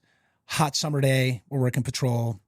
I want to say that we just we went to the local park, in our division, where we were meeting with some colleagues, so they were having like a get together, family barbecue or something like that. We're having a good time. Next, we get what we call a dead body call. Okay. So our job, which is contracted with the city, is to investigate all death investigations, and it's at the local hospital. So we get to the hospital, we walk down to the, I guess the basement where the corner, where the freezing locker, where all the bodies are at. The creepy shit. So when I walk in, I see a dad holding his baby, right, with a tube sticking out of his mouth, the baby, and I see the wife, the mother, right behind the father, and then I see either the mother-in-law or his mother. And the cold stare that the dad had was very unusual. I'm just looking and going, he didn't even blink, right? And so my partner and I have to do an investigation. Well, we had to call the watch commander because we felt it was so unusual, because we thought in the beginning is what they teach us in the academy. It's called SIDS. Yeah. Sudden Infant Death Syndrome, because the baby was less than 6 months old. AKA vaccines. But that's a whole other episode. But I'm taking you back to 2001. Yeah. Right. And so we called and we said, it's a little, let's just go ahead and do a death investigation. So we started asking some kind of personal questions about what happened. And I can tell that the mom was very apprehensive for us to ask questions to the father, to the dad, right? And so, they said, so what ends up happening, and the only reason why I know this is because we thought it was a natural death. We really did think, after getting all the statements, that, it was a tragic accident, possibly SIDS, and we send up the death investigation to the abused child unit in our division. Well, we get a subpoena a year and a half later, and I'm like, I don't even remember this. It's been a year and a half. And I start realizing that it's this radio call. And so what ends up happening is the baby is in the rocker, those rockers that you buy with the little noise, to make him go to sleep. Well, the baby was crying so much that the dad got so angry and picked up the baby and actually squeezed the baby so hard that it broke all the ribs and the baby was turning blue. So they called 911. And as the ambulance arrived, the baby was already in cardiac arrest. And by the time they got to the hospital, the baby died. And so he was brought up on murder charges, and they took away the other two kids. And so we had to go testify at a children's family court. And to this very day, man, I'm telling you about something that happened 25 years ago, is very, very vivid in my mind, how we actually walked in there and I couldn't really describe that stare and his body language, his demeanor, without really knowing. He knew. And he knew it. And I don't think that, again, I don't think he was being truthful with what happened when the abused child unit detectives went to go get the story. They put all the evidence together and they charged him with murder. Good. So, and I'm glad you asked, because I'm glad you asked for several reasons, because you know what? If you're going to get into this profession, this is what you're signing up for. Okay. Okay. Okay. That is the honest truth. Look, when you decide to get into law enforcement, it's not about TikTok cops. It's, hey, walking the old lady across the main street because she needs help, selling lemonade with the kids in the corner, community policing. That shit's dead. That is like part of the job. I feel like those days are gone, though. No, I understand that, but getting trained in your community, all that. But you know what? What you're signing up for is tragedy. You're signing up for trauma. You're signing up with these incidents that will be in your mind for the rest. You have to live with this for the rest of your life. And so cops need to know that if you're going to sign up for this, you are going to work weekends. You are going to work graves. Holidays. You are going to work holidays. You're going to be away from you're going to miss a lot from your kids, and for me, I think I did it the right way. I traded my financial stability to financial challenges for my health and for my daughter. I think that matters the most. And what I mean by that, I spent 20 years of my career working 6-7 days a week. Mm-hmm. I mean, just to have a really decent lifestyle. And you know what that got me? It got me a divorce and time away from my daughter. Okay. And so at 53, so the culture in my department is, well, you got to stick around till you're 55 so you can collect, do that drop program. You get to work for 5 years, lock in your pension and still collect, like you're double dipping. It's a program. At 24 years old, I got worn down, bro. I'm in my 50. I was 53 at the time when I retired. I just didn't want to do it anymore. And I told myself, you know what? I graduated law school. I'm gonna get my license and practice law. I'll land the plane one day. I've taken a couple of times, but you know what? I'm a true believer in faith in God, and He uses people as instruments for good and bad. And this podcast landed on my lap, and the things that I'm doing for the law enforcement community, it's my way of giving back, and I don't regret it. I'm at home and healthy as can be. Good. And I'm still in the game giving back, but missing time out with my daughter was the most important thing, and she's an awesome daughter. She just graduated college. She's got her job, and she's just the best. And for me, I do sometimes reflect and think to myself, why did I really have to work that overtime detail? I'm going to start asking more cops this question, but I think you might be the first one.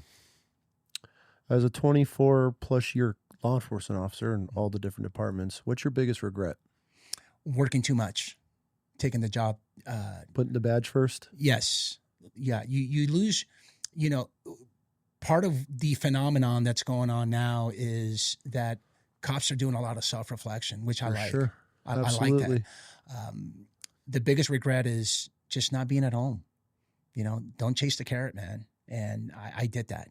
And if you're one of those cops, that, I don't know, you want to buy your boat and you want to buy that bitchin' truck and that staccato and is it worth the cost? Yeah. And then it goes to what? Desperate times cost with desperate measures. You'll cut corners and next, you get an IA and you might get fired, for it, and because I don't get paid enough. I mean, what? There's a cop in Mississippi right now that's making what? $18 an hour. So I get it, Yeah. With that being said, I think the best advice that I can give a cop is don't let this be all. Don't let this be yourself. And you're right. When you transition into retirement, identity. There's a lot of folks that lose their identity. A lot of them do. I had a guest who was a cop in Rhode Island. He lasted 2 years. Great personality, great guy, where he said he was working 80, 90 hours a week, responding from call to call, and the trauma and the stress, wasn't sleeping, wasn't eating right. Young kid. He was like 23, 24 years old. You know what he did? He self-reflected and he said, you know what? I'm done. Good for Jumped him. in his car and drove all the way across the nation to come to LA to become a stand-up comedian. Yeah. And he came on the show and he shared his story and his journey. Good for him. And it made me realize, and it just kind of validated that, you know what? I think that now we are doing, and if you're not doing it, do yourself a favor. And if you have less than 5 years on, do some self-reflection and just know that if this is the real right thing for you, because there's a lot of stuff out there for you. For sure. Last question, man. Yeah. If you want the world to know one thing about you, what would it be? Ooh, great question. That I'm a great dad, that I'm the best dad ever. That's all that matters. All that matters to me is my daughter. I was hoping that was going to be it. Yes.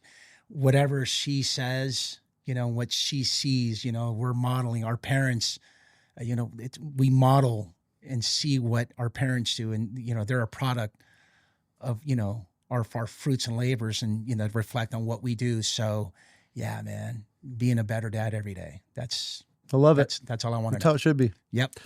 Well, that's it, dude. That's a wrap. If anybody made it to this part of the Yes. show, please like, subscribe, follow us on Instagram, YouTube, all of it. And how can my listeners find you? Well, before we get into that, what I do want to say is a couple of things. Number one, you remind me a lot of myself, a much younger person, where you have this really close bond with your daughter. That episode was epic with your daughter. One, two, I've been watching you, I've been seeing you, and I can't even begin to thank you for allowing me, to come to your castle, man, to your home, and share, some really insightful, topics about law enforcement, about personal things that we get to reveal. And God, what a journey I'm sure it's been for you, your podcast and what you're doing. It is so, so important. I think I told you this in the car, where there will never be enough platforms, especially podcasting as hosts, to tell your story. So keep doing what you're doing. Dude. And if there's anything that I can do to help you or to get you where you want to go, I'm here for you, brother. With that, without further ado, yeah, man, I'm running 3 YouTube channels. I have the Marlon Marrache show, where I do, long form and have conversations with cops, and we talk about IA and other law enforcement topics. Go to the Marlon Report. That's kind of fun, bro. I get to host and break down and do reactionary pause comments on all the crazy Karens and the temper tantrums. Believe it or not, it's a way of bridging the gap with the community, because they get to see The other side. what cops go through, bro. For sure, which is great. Sometimes I cringe and I say, oh my God, arrest them now. And then last but not least, we talked about this. Shout out to Charles Bennett, my ex-boss, Chuck, who is a almost 40-year veteran who worked Los Angeles Police Department's SIS Special Investigations section, that I created his own channel because at a young age of 70 years old, and he's just such a good storyteller. I want him on. He is a blessing. I feel, yeah, one thing that I will say before I wrap it up, this tour as in podcasting has given me so much purpose, to the point where, we're changing people's lives, man. So It's pretty cool, isn't it? it's awesome. It's the Who would have best, thought man. in a million years? I come to Idaho and, we're sitting here having a conversation, and you invite me to your house. So thank you, bro. Thanks for everything. I really appreciate it, man. Yeah, and we're going to make sure we send you home with a fresh baked sourdough loaf. This is our basil garlic parmesan, I believe we put in this one for cheese. That one's just baked fresh. The whole entire office smells like it. And then I'm going to make sure you go home with the Wild Chaos hat, since I don't have any large Facebook, shirts left. Marlon Marrache. Let's see the Instagram. We're at my main hub. Yeah. The Marrache We'll show. get them all linked for We'll you. get them all linked, man. Appreciate you, dude. Thanks for your time, bro. Hey, man. Thank you so much. I Yeah, appreciate bro. it. Thank you so much. That's a wrap.